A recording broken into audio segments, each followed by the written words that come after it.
నారాయణం నమస్కృత్య నరం చైవ నరోత్తమం దేవీం సరస్వతీం వ్యాసం తతో జయముదీరయేత్. హరి ఓం. పరమేశ్వర స్వరూపమైన సభకి నమస్కారం. ప్రవచనానుకూల్యం కోసమని భాగవతాంతర్గతమైనటువంటి స్కంధములలో ప్రతిపాదింపబడినటువంటి విశేషాల్ని కొద్దిగా అటు ఇటు, అంటే ఇవాళ జరగవలసింది రేపు, రేపు జరగవలసింది ఇవాళ, అలా కొద్దిగా ఆనుకూల్యత కోసమని మారుస్తున్నాను. ఇందులో అంటే అలా ఎందుకు చేశారు అని మీకు అనుమానం రావచ్చు. ఒక విషయం చెప్తాను. శాస్త్రంలో అంటారు, ఒక ద్వాదశి తిథి నాడు ధ్రువోపాఖ్యానాన్ని ఎవరైనా విన్నట్టయితే వాళ్ళకి చెప్పినటువంటి ఫలితం అసలు నేను వర్ణించలేను.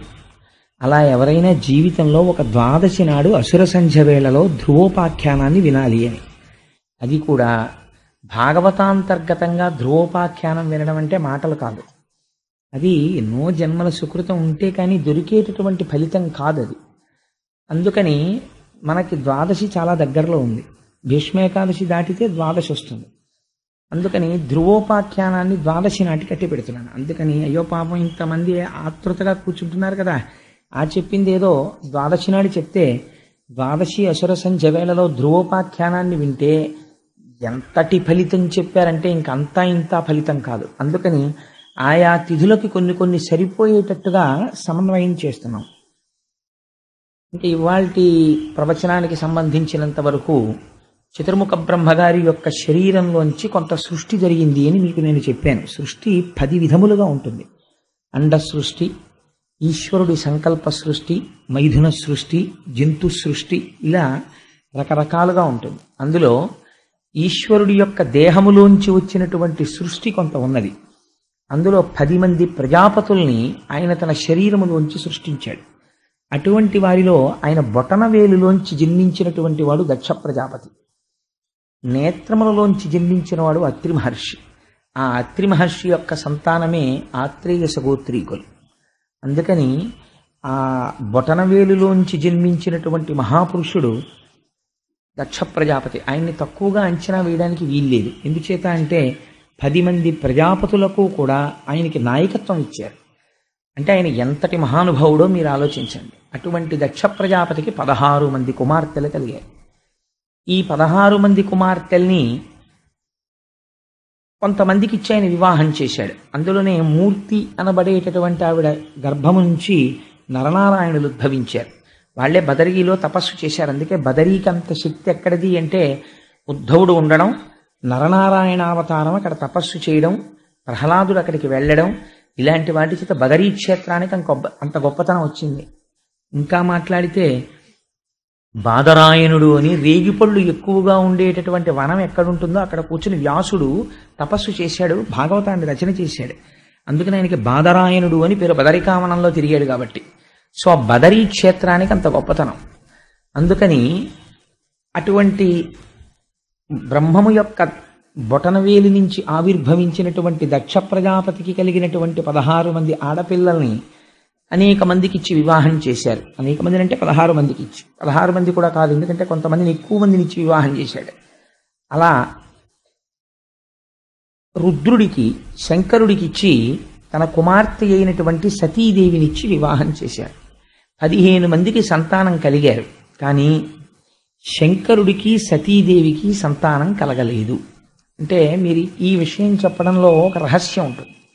మిగిలిన వారందరూ ప్రవృత్తి మార్గమునందు నడచినవారు, అంటే అందరిలాగే సంసారం చేసి కొంతమంది బిడ్డల్ని కన్నవారు. అంటే అది తక్కువ అని నేను ప్రతిపాదన చేయడం లేదు. ప్రవృత్తి మార్గంలో వెళ్ళిన గృహస్థాశ్రమంలో ఉన్నవాడు పితృ రుణాన్ని తీర్చుకోవడం కోసమని సంతానం కనడమునందు దోషం ఏం పట్టవలసిన అవసరం ఏం లేదు. అలా అయితే ఆ మూర్తి అనబడేటటువంటి ఆవిడ వలన నరనారాయణ అవతారము వచ్చేటటువంటి అవకాశమే లేదు కదా. అందుచేత కానీ శివుడికి సతీదేవికి కలిసి సంతానం కలగలేదు. కారణం ఏమిటంటే శంకరుడు సాక్షాత్తుగా బ్రహ్మము.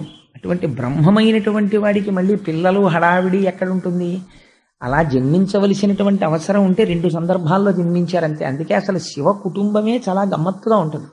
పార్వతీదేవి నలుగులోంచి వచ్చినటువంటి వాడు గణపతి. పరమశివుని యొక్క తేజస్సులోంచి ఉద్భవించిన వాడు కుమారస్వామి. వాళ్ళిద్దరి యొక్క లౌకికమైన మైథున సంబంధమునకు సంతానం ఉండదు. ఎందుచేత అంటే వాళ్ళు పరబ్రహ్మస్వరూపులు కనుక.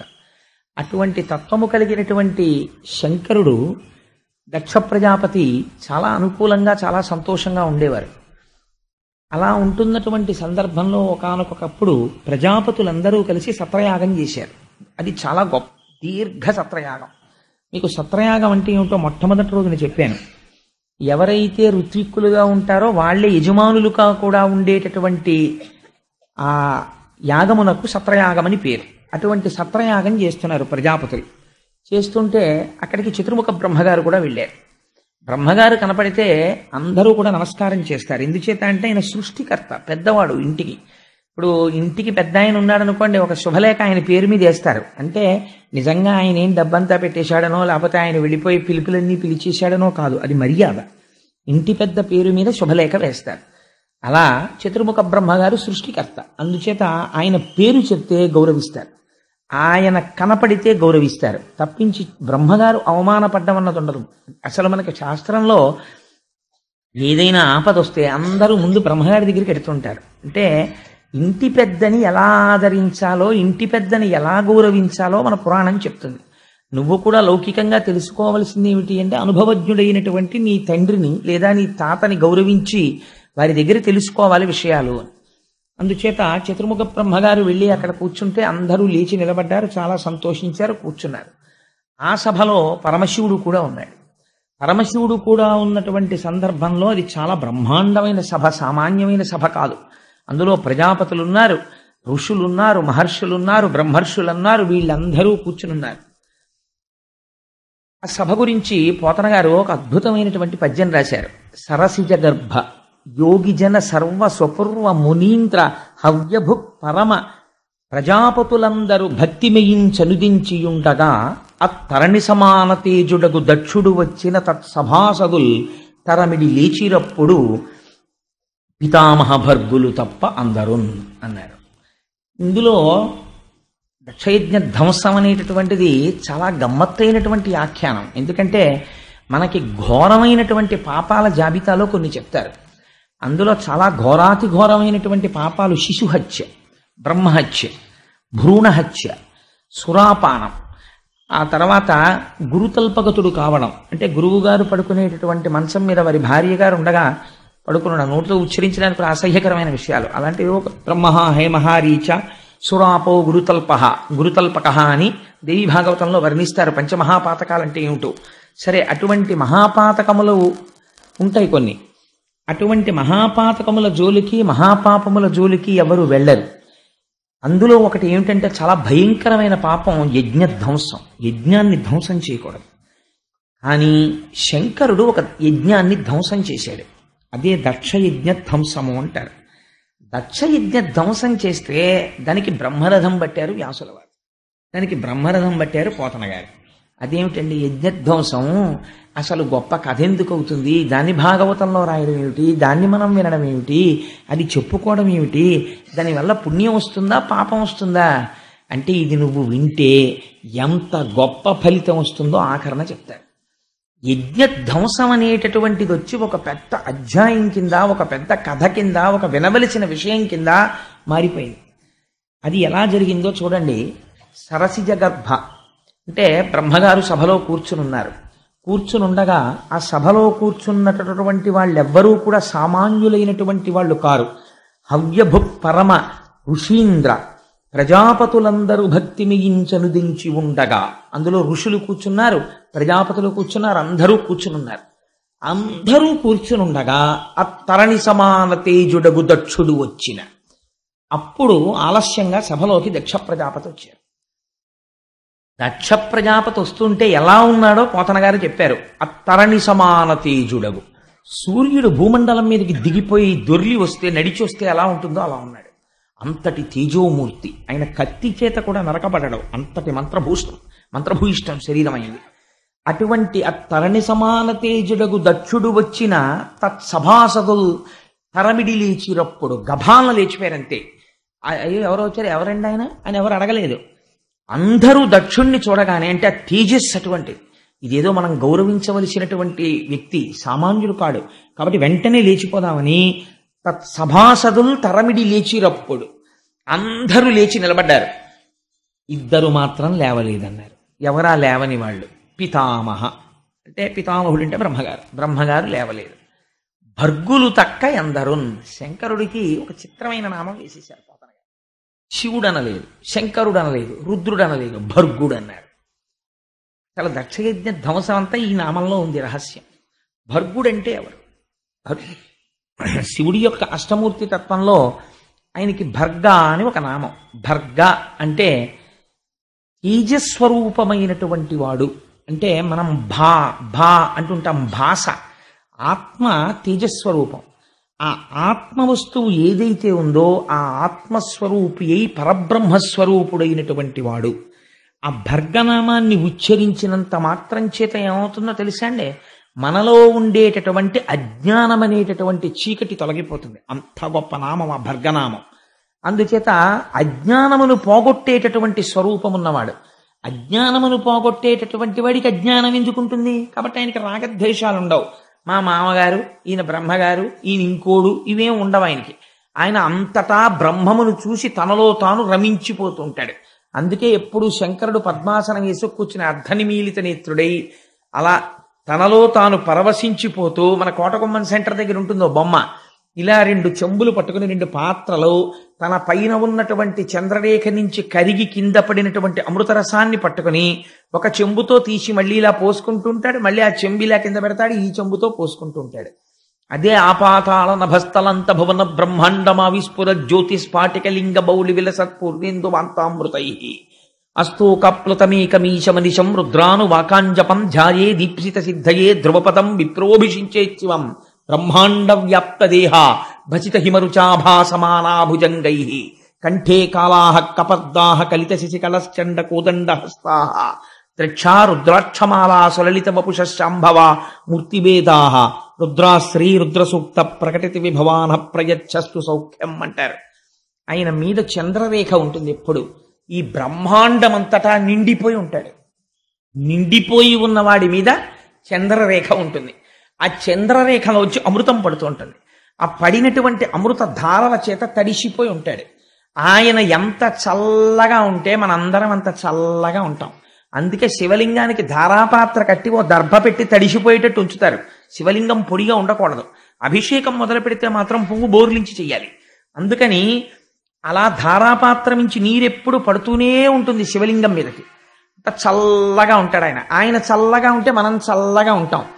చంటి పిల్లాళ్లాగా పరబ్రహ్మంలో రమించిపోతూ 2 చెంబులు పట్టుకుని 2 కలశలు, ఇందులో అమృతం తీసి ఇలా పోసుకుని మళ్ళీ చెయ్యిలా పెడుతూ ఉంటాడు.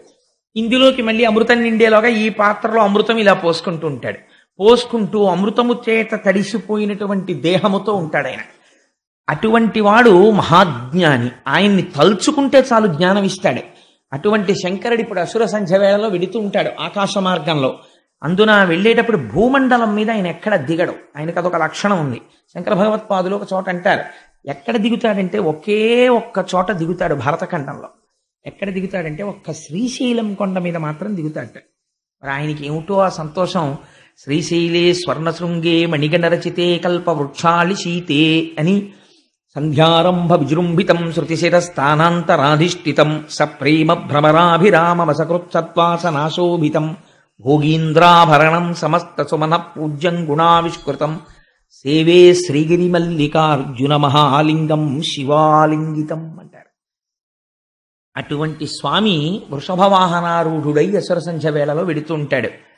ఆ స్వామి కూర్చుని ఉంటే ఆయన భర్గుడు. ఆయన జ్ఞానం ఇచ్చేవాడు. జ్ఞానం ఇచ్చేటటువంటి వాడికి, ఆత్మస్వరూపి అయ్యున్నవాడికి గురువు శిష్యుడు, తండ్రి కొడుకు, మామ అల్లుడు, ఈ బంధాలు ఎలా ఉంటాయండి? ఆత్మస్వరూపుడై ఉంటాడు.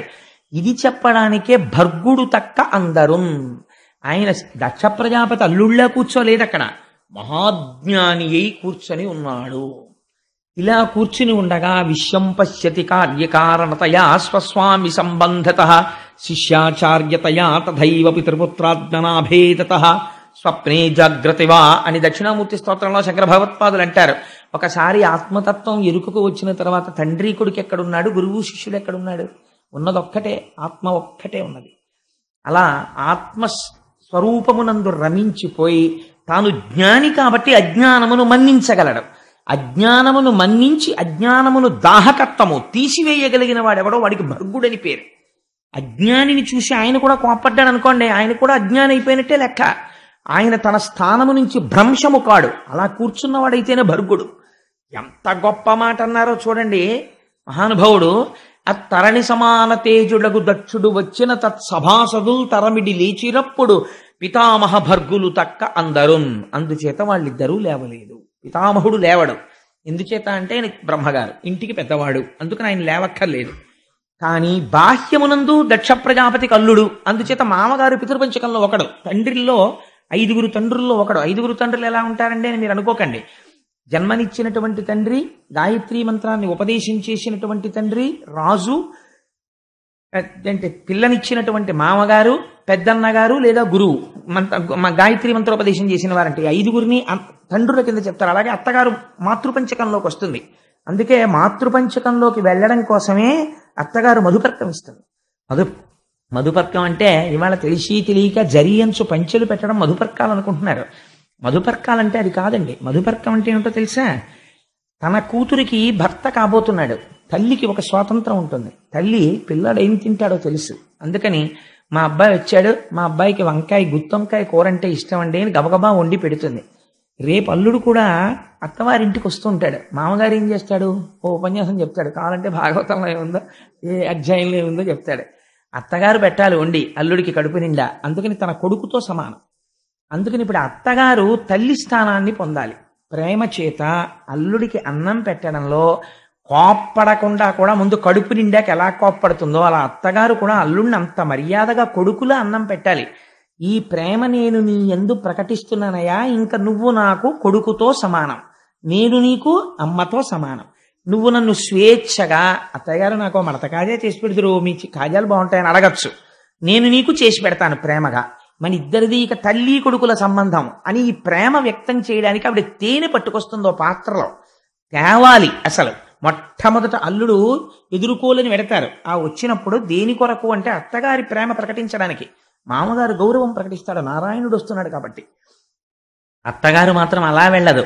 ఈవిడ లక్ష్మిగా వెళ్ళదు, ఈవిడ తల్లిగా వెడుతుంది. వెళ్ళి చిన్న గిన్నెతో తేనె పట్టుకెళ్ళి అరచేతిలో తేనె వేస్తుంది. వేస్తే అల్లుడు సంతోషంగా తేనె తీసుకుని అత్తగారి కాళ్ళకి నమస్కారం చెయ్యాలి. అమ్మా, మిమ్మల్ని మాతృపంచకంలోకి తీసుకున్నాను, ఇవాళ నుంచి మీరు మా అమ్మ అని. దాన్ని మధుపర్కం అంటారు వివాహంలో.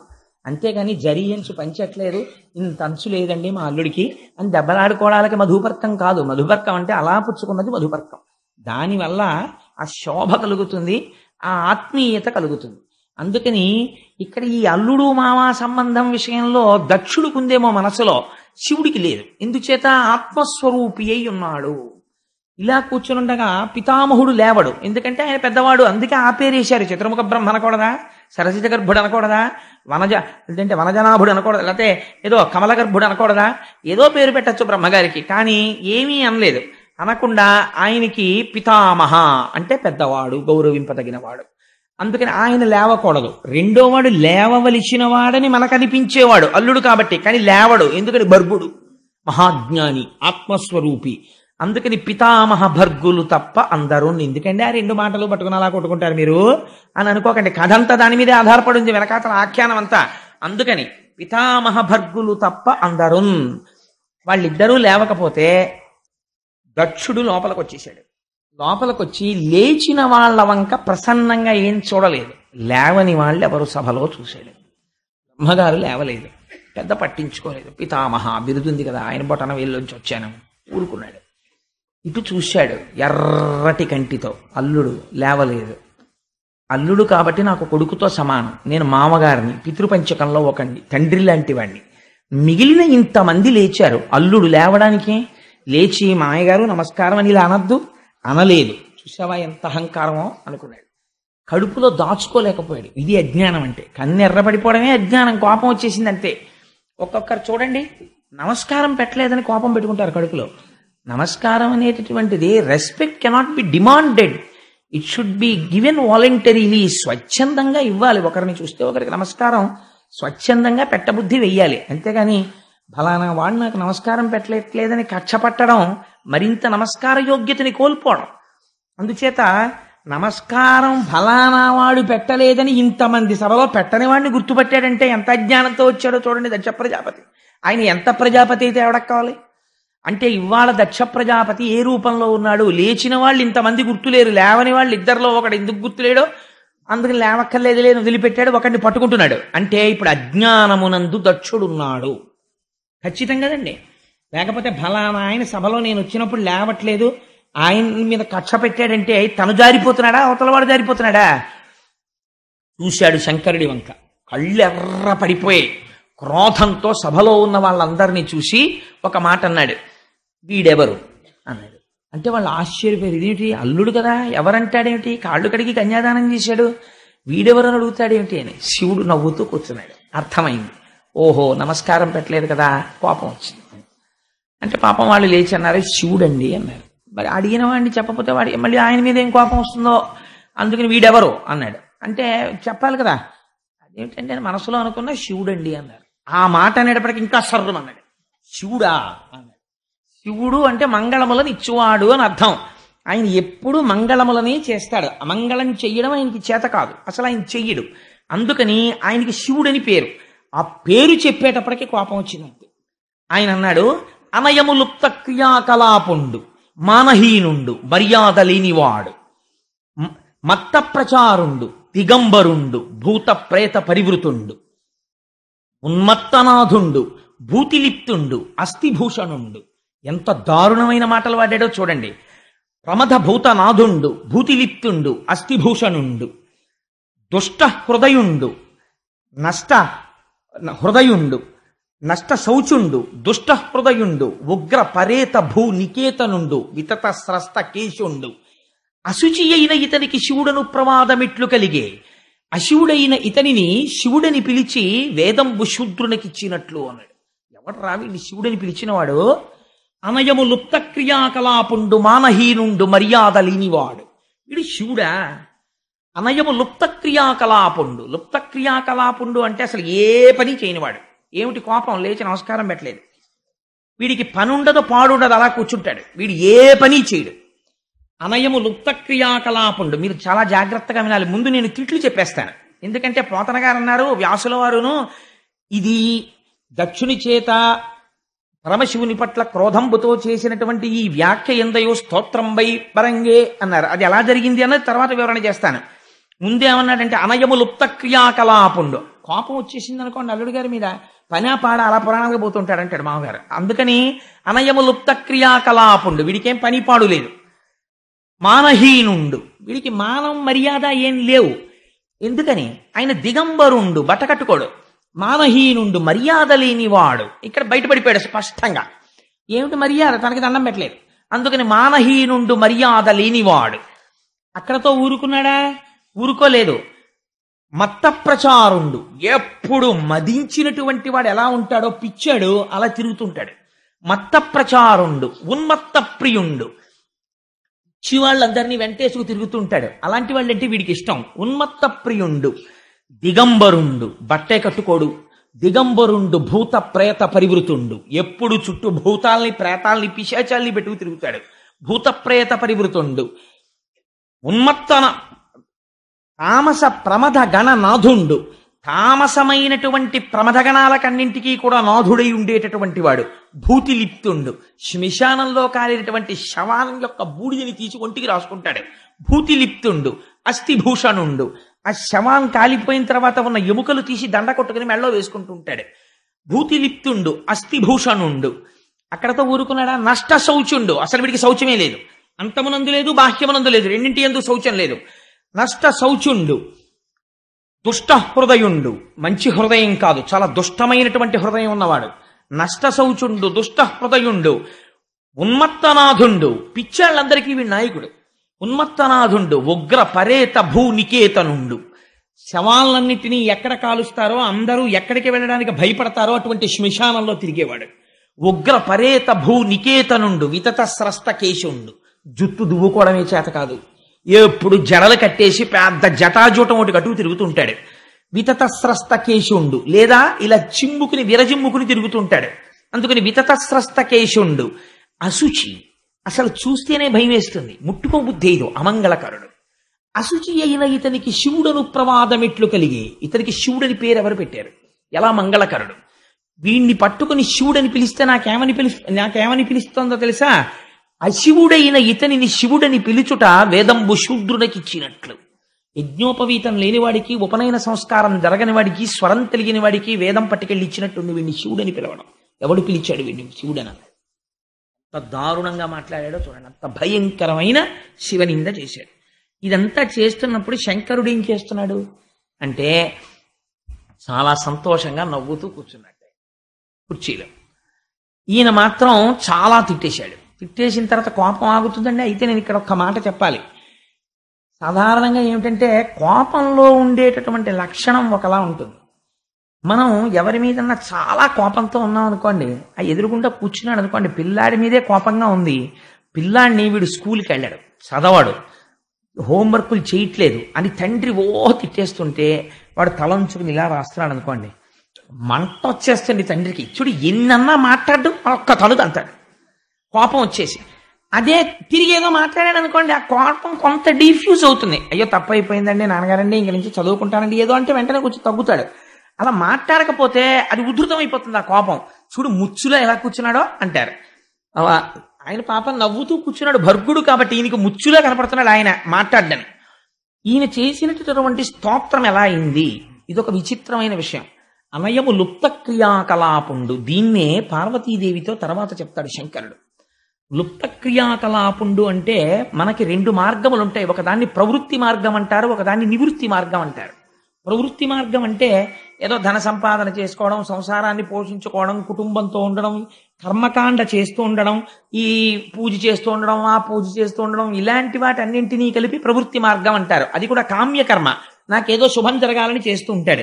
నివృత్తి మార్గం అని ఉంటుంది. నివృత్తి మార్గంలో తాను ఏమీ చేయడు. బ్రహ్మమును తెలుసుకొని జ్ఞాన మార్గంలో తాను బ్రహ్మమును తెలుసుకొని బ్రహ్మవిత్ బ్రహ్మైవ భవతి. బ్రహ్మమును తెలుసుకున్నవాడు బ్రహ్మమే అవుతాడు. రేపు వస్తారు కదా తత్వవిధానంద సరస్వతి, ఎటువంటి మహానుభావులు వరుణ్ణి సర్వకాలముల యందు ఇక్కడ లోకమంతటా దర్శనం చేస్తూ ఉంటారు. అలా ఉండగలిగినటువంటి మహాపురుషులు ఎవరుంటారో వారిని నివృత్తి మార్గమునందున్నవారు అంటారు. వారు శరీరంతో ఉన్నన్నాళ్ళు నివృత్తి మార్గంలో ఉంటారు తప్ప ప్రవృత్తి మార్గంలోకి వాళ్ళు వెళ్ళరు. వాళ్ళ జీవితం చాలా గమ్మత్తుగా ఉంటుంది. అది సామాన్యుడికి అందదు. అందుకే ఎప్పుడు నివృత్తి మార్గమునందు పతాక స్థాయికి వెళ్ళిపోయినటువంటి ఒక మహాజ్ఞానితో మీ జీవితాన్ని మీరు పోల్చి చూసుకొని వారితో నడుబడి అలా నడుద్దామని మీరు ప్రయత్నము చేయకూడదు. మీకు ఒక ఉదాహరణ చెప్తాను. నివృత్తి మార్గం అంటే ఎంత భయంకరంగా ఉంటుందో. ఆ స్థాయికి వెళ్ళిన వాడికి అది చాలా హాయిగా ఉంటుంది. అలా వెళ్ళని వాడికి దాన్ని అనుకరించలేడు. నివృత్తి మార్గంలో వెళ్ళిపోయినటువంటి మహాపురుషుణ్ణి చూసి నేను ఆయనలా ఉన్నాను అనుకుంటే అదొక భ్రమ అయిపోతుంది. అలా ఉండకూడదు. భక్తితో అనుసరించాలి. అనుసరిస్తే ఒకనాడ జ్ఞానం వస్తే నువ్వు ఆ స్థితికి వెడతావు. రమణ మహర్షి అరుణాచలం కొండ మీద ఉన్నారు. ఏదో ఓ పెద్ద మర్రి కోటి కింద పడింది. దక్షిణామూర్తి కూర్చునే మర్రి చెట్టు ఆకే ఇది అని ఆ ఆకు ఎటువైపు నుంచి పడిందో అటువైపుగా నడిచి వెళ్ళారు. ఇప్పటికి ఆ మర్రి చెట్టు కనపడింది. ఇక్కడే దక్షిణామూర్తి ఉంటారు, చూద్దాం అనుకున్నారు. ఇంతలో ఆయన కాలు అనుకోకుండా ఒక తేనె పట్టుకి తగిలింది. తగిలితే ఆ తేనెటీగలు వచ్చి ఆయన కాలు కుడుతున్నాయి. ఆయన ఏం చేశారంటే ఈ కాలు నిష్కారణముగా ఒక తేనె పట్టు, అంటే అది ఎక్కడో పువ్వుల్లో తిరిగి తేనె తెచ్చి గూట్లో పెట్టుకుని తయారు చేసుకున్నటువంటి దాని గూటిని ఈ కాలు వెళ్ళి భ్రంశము చేసినది. కాబట్టి ఈ కాలు శిక్షార్హురాలు. మనమేమంటాం? నేనంటాం. ఆయనకి నేను ఆత్మ. ఇదేమిటి? ఈ ఆత్మ చేత ధరింపబడిన వస్తువు. ఇది వేరు, ఆయన వేరు. ఇది నివృత్తి మార్గం అంటే. కాబట్టి ఇది శిక్షార్హురాలు, కాబట్టి ఇది శిక్ష అనుభవించాలి అని ఆ కాలెత్తి ఒక రాతి మీద పెట్టారు. అసలు ఒక తేనెటీ కుడితే పరిగెడతామండి. తేనెటీగలన్నీ వచ్చి కాలు కుట్టేశాయి. కుట్టేస్తే ఆ ముళ్ళన్నీ విరిగిపోయాయి. చూస్తుండగా కాలు ఇంత లావున వాచిపోయింది. వాచిపోతే ఆయన ఎందుకు వెళ్ళారో మర్చిపోయారు. ఇంకా మర్చిపోయి ఆ కాలు తేనెటీగలు కుట్టేసిన కాలు ఈడ్చుకుంటూ వచ్చి విరూపాక్షకుహకో అక్కడ తపస్సు చేస్తున్న ప్రదేశానికి వచ్చేశారు. పక్కన ఉన్నటువంటి ఒక వ్యక్తి అడిగాడు, అయ్యా స్వామి ఏమిటండి అది? కాలు అంతలా వాచిపోయింది, అంత ఎర్రపడిపోయింది, జ్వరం వచ్చేసింది, ఏమిటిది అన్నారు. ఆ కాలు తప్పు చేసినది కాబట్టి అది శిక్ష అనుభవించినది. మీరు ఆ రమణ మహర్షికి సంబంధించిన క్యాసెట్ ఒకటి ఉంది. అందులో చూస్తే పాపం వారు పెద్దవారు అయిపోయిన తర్వాత కూడా ఒక కాలు లావుగా ఉండి కొద్దిగా ఈడుస్తూ నడుస్తూ ఉండేవారు. కొద్దిగా ఈడ్చినట్లుగా అనిపిస్తుంది. కారణం ఆ కాలుని తేనెటీగలు కుట్టినప్పుడు ఇంత లావున వాచిపోయింది. అతను తీశాడు ఆ ముళ్ళన్నీ తప్ప ఆయనకేం దాని గురించి భ్రాంతి లేదు. ఇది నివృత్తి మార్గంలో ఉండేటటువంటి మహాజ్ఞాని అలా ఉంటాడు. ఏది మీరు నివృత్తి మార్గంలో వెళ్ళిపోయిన ఒక మహాజ్ఞానిని అనుకరించడానికి ప్రయత్నిస్తే, ఒక తేనెటీగలు కుడుతున్నప్పుడు ఒక తప్పు జరిగితే ఇది శిక్ష అనుభవించాలని మనం అలా నిలబడగలమా? మనం నిలబడలేం. సో జ్ఞానం అనేటటువంటిది జ్ఞానిని మీరు అనుకరించకూడదు. జ్ఞానిని ఎప్పుడైనా అనుకరించే ప్రయత్నం చేస్తే జ్ఞానం పొందుతాడో లేదో నాకు తెలియదు, కానీ బోర్లా పడిపోతాడు జీవితంలో. అలా చేయకూడదు. భక్తితో ప్రయత్నం చెయ్యాలి, పరమభక్తితో ఉండాలి. ఉండగా ఉండగా భక్తి పండితే ఒకనాడు జ్ఞానం వస్తుంది. ఆ జ్ఞానం వచ్చేసిన తర్వాత ఇంకా బోర్డే ఉండదు జ్ఞానిని. మీరు కూడా రమణులు ఎలా ఉన్నారో అలా మీరు ఉండగలరు, కానీ అది వచ్చేంత వరకు మీరు రమణుల్ని ఇమిటేట్ చేయడానికి ప్రయత్నం చేయకూడదు. అది పొరపాటు. భక్తి మార్గంలో మాత్రమే ప్రయాణం చేయాలి. ఆ భక్తి మార్గంలో వెళ్ళడం శ్రేయస్కరం. అది చాలా మంచిది. ఎక్కడున్నా భక్తి మార్గంలో ఉండాలి. నాకు ఒక తల్లి ఉన్నారు, ఇవాళ సభలో ఉన్నారో లేదో నాకు తెలియదు, కానీ మాధవి గారిని అరుణాచలానికి చాలా భక్తురాలు. వారు నాకు ఒక 2 రోజుల క్రితం, నిన్ననో ఎప్పుడో అనుకుంటాను, ఫోన్ చేశారు పొద్దున్న.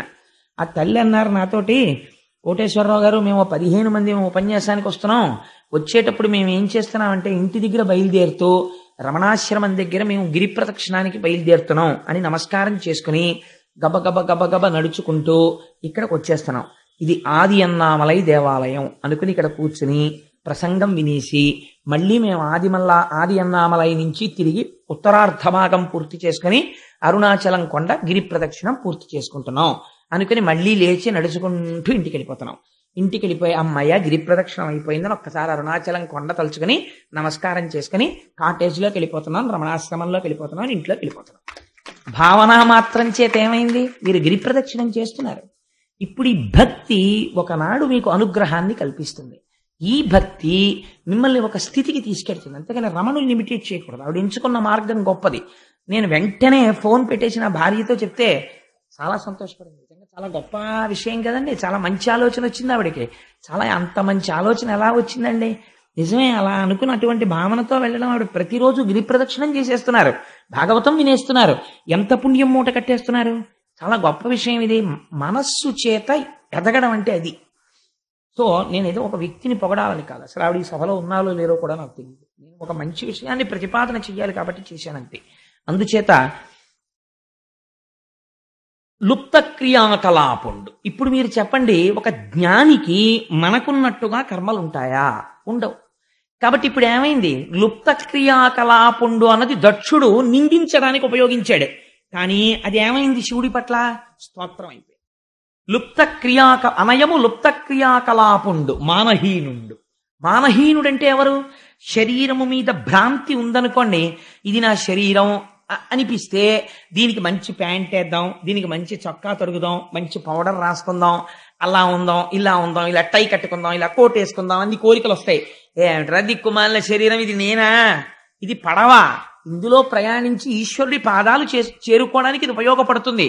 శరీరం అభ్యంకులకి ఇది ధర్మ సాధనం, ధర్మానికి ఉపయోగించాలి తప్ప అంతకుమించి దీనికి అలంకారం ఏమిట్రా, అది ఎందుకు దీని మీదంత వ్యామోహం అని ఉన్నాడు అనుకోండి.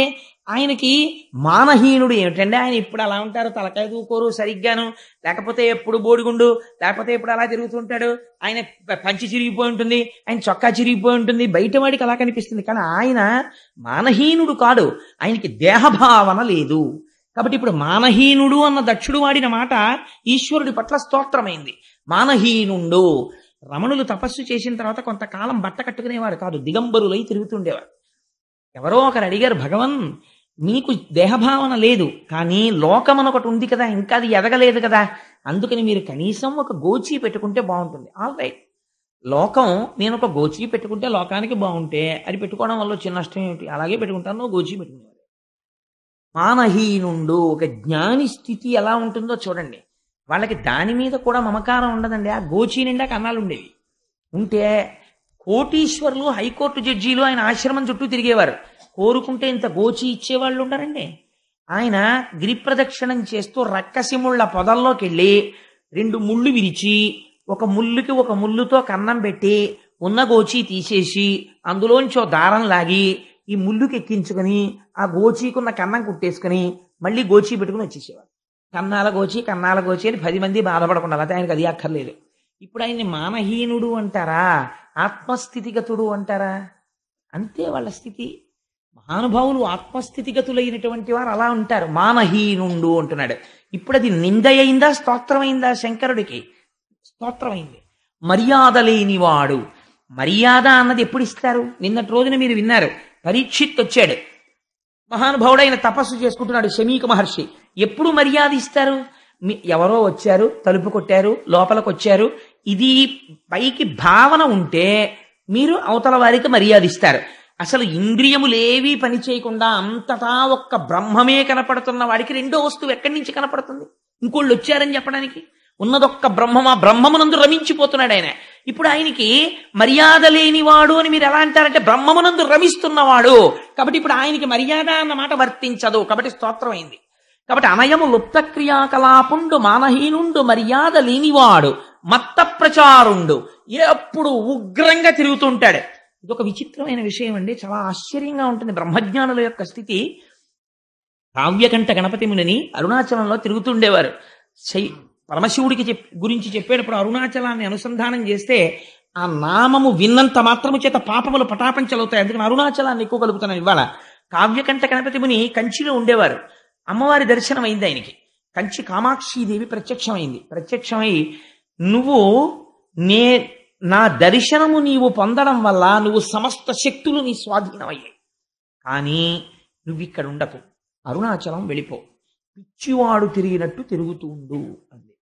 అంటే ఆయన నడుస్తుంటే, ఆయన చూస్తుంటే ఎలా ఉండేదంటే, కావ్యకంఠ గణపతి మీద కాదు, శేషాద్రి స్వామి వారు తిరుగుతుంటే అందరు అనుకునేవారు, ఏమిటో బాబా అంత ఉగ్రంగా ఉంటాడు, అలా తిరుగుతుంటాడు అనుకునేవారు. ఆయన తనకున్న శక్తులు బయటపడకుండా ఇలా కూర్చుని ఉండేవారు ఎప్పుడు. ఇప్పటికీ మీకు అరుణాచలంలో కొన్ని క్యాంటీన్స్లో కనపడతాయి. వారి పేరు మీద ఆశ్రమం ఉంది. ఇప్పటికీ రాత్రింబవళ్ళు ఆ సమాధిలోంచి శక్తి తరంగాలు బయటికి ప్రసారం అవుతూ ఉంటాయంటారు. ఈసారి నాతో వచ్చిన వాళ్ళు 100 మంది అరుణాచలంలో శేషాద్రి స్వామి కాటేజెస్లోనే ఉన్నారు. అందుచేత ఉన్మత్త ప్రియుండు. ఇప్పుడు చెప్పండి, మత్త ప్రచారుండు. ఆయన ఎలా ఉంటాడు చూడ్డానికి? ఉగ్రంగా తిరుగుతున్నట్టు ఉంటాడు. కారణం ఏమిటి? అసలు బాహ్య సంబంధం ఏమీ లేదు. ఎప్పుడు బ్రహ్మమునందు రమించిపోతూ ఆనందంతో తిరిగేస్తుంటాడు. వెర్రానందంలో ఉన్నాడు అనుకోండి, వాడు పిచ్చేళ్లే ఉంటాడు. మీరు ఎప్పుడైనా చూడండి, ఓ పిల్లాడు ఎక్స్పెక్ట్ చేయలేదు, వాడు అసలు ఎప్పుడు నోరు విప్పి మాట్లాడ్డాడు. ఎప్పుడు చూసినా ఇలా రైటింగ్ ప్యాడ్ ఎట్టుకుని ఇలా లెక్కలు చేసేస్తుంటాడు. ఆ పిల్లాడికి తండ్రి ఫోన్ చేశాడు, ఒరే హైదరాబాద్ నుంచి ఇప్పుడే తెలిసింది న్యూస్, ఎంసెట్లో నీకు స్టేట్ ఫస్ట్ వచ్చింది అని. ఎప్పుడు నోరెత్తిని మాట్లాడే పిల్లాడి అపార్ట్మెంట్లో ఒక్కసారి ఆహూ ఆహా అని అరిచాడు. బయటికి వచ్చిన నిక్కరేసుకుని పరిగెత్తుకుంటూ వచ్చేసాడు. వాళ్ళ తలుపులు కొట్టేశాడు, వీళ్ళ తలుపులు కొట్టేశాడు, వాచ్మెన్ని కౌగిలించేసుకున్నాడు, ఎదురింటి వాళ్ళ కుక్కని ముద్దెట్టేసుకున్నాడు, అక్కడెక్కడో వెళ్ళిపోతున్న పిల్లని ఎత్తేసుకున్నాడు. ఇటు వీడికి ఏం వెర్రి పట్టిందా ఇటు బాబు, చదివి పిచ్చి వచ్చేసిందా అనుకుంటారు. ఎందుకు అలా ఉన్నాడు వాడు? వాళ్ళ గొప్ప ఆనందాన్ని పొందేశాడు వాడు. యోగరతో వా భోగరతో వా సంగరతో వా సంగవిహీన యస్య బ్రహ్మణి నమతే చిత్తం నందతి నందతి నందచ్చేవ. ఆ బ్రహ్మానందమును పొందినటువంటి వాడు అలా తిరుగుతుంటాడు. అందుచేత శంకరుడు బ్రహ్మానందమును పొందుతున్నవాడు, ఆత్మయందు స్థితిగతుడు, ఆత్మస్వరూపి. ఇంత పిసరు కల్తీ అందులో ఉండదు. కాబట్టి ఇప్పుడు ఆయన నిర్గుణ చైతన్యమై ఉన్నాడు, లింగస్వరూపి అయి ఉంటాడు. అందుకని ఆయన ఎలా ఉంటాడు? మత్త ప్రచారుండు, ఉన్మత్త ప్రియుండు. ఇదో విశేషణం వేసి పారేశాడు. పెచ్చాళ్ళకి ఇష్టం రా నువ్వంటే, మామూలు వాళ్ళు ఎవరు నేను ఇష్టపడరా అన్నాడు. ఉన్మత్త ప్రియుండు. ఉన్మత్తుడు అంటే ఎవరో తెలుసా? ఆయనకి శివాష్టోత్తర శతనామ స్తోత్రంలో ఆయనకు అదో పేరు, ఉన్మత్త ప్రియాయ నమః అని. అందుకే ఉమ్మెత్త పూలతో పూజ ఇంకెవరికీ లేదు, శివుడి కోడికే. పిచ్చివాణ్ణి మీరు ఎప్పటికీ అర్థం చేసుకోలేరు. ఎందుకని అంటే వాడికి ఏదో భావన ఉంటుంది, కానీ వాడు చేస్తున్న పని మీకు అర్థం కాదు. అలాగే బ్రహ్మజ్ఞాని చేసేటటువంటి పని మీకు అర్థం కాదు. రామకృష్ణ పరమహంస చీకటి పడిన తర్వాత బాగా చీకటిగా మారేడు దళాల చెట్లుండి ఇంతంత ముళ్ళు ఇలా కిందకున్న చోటికి ఆ గుబుర్లలోకి వెడుతుండేవారు.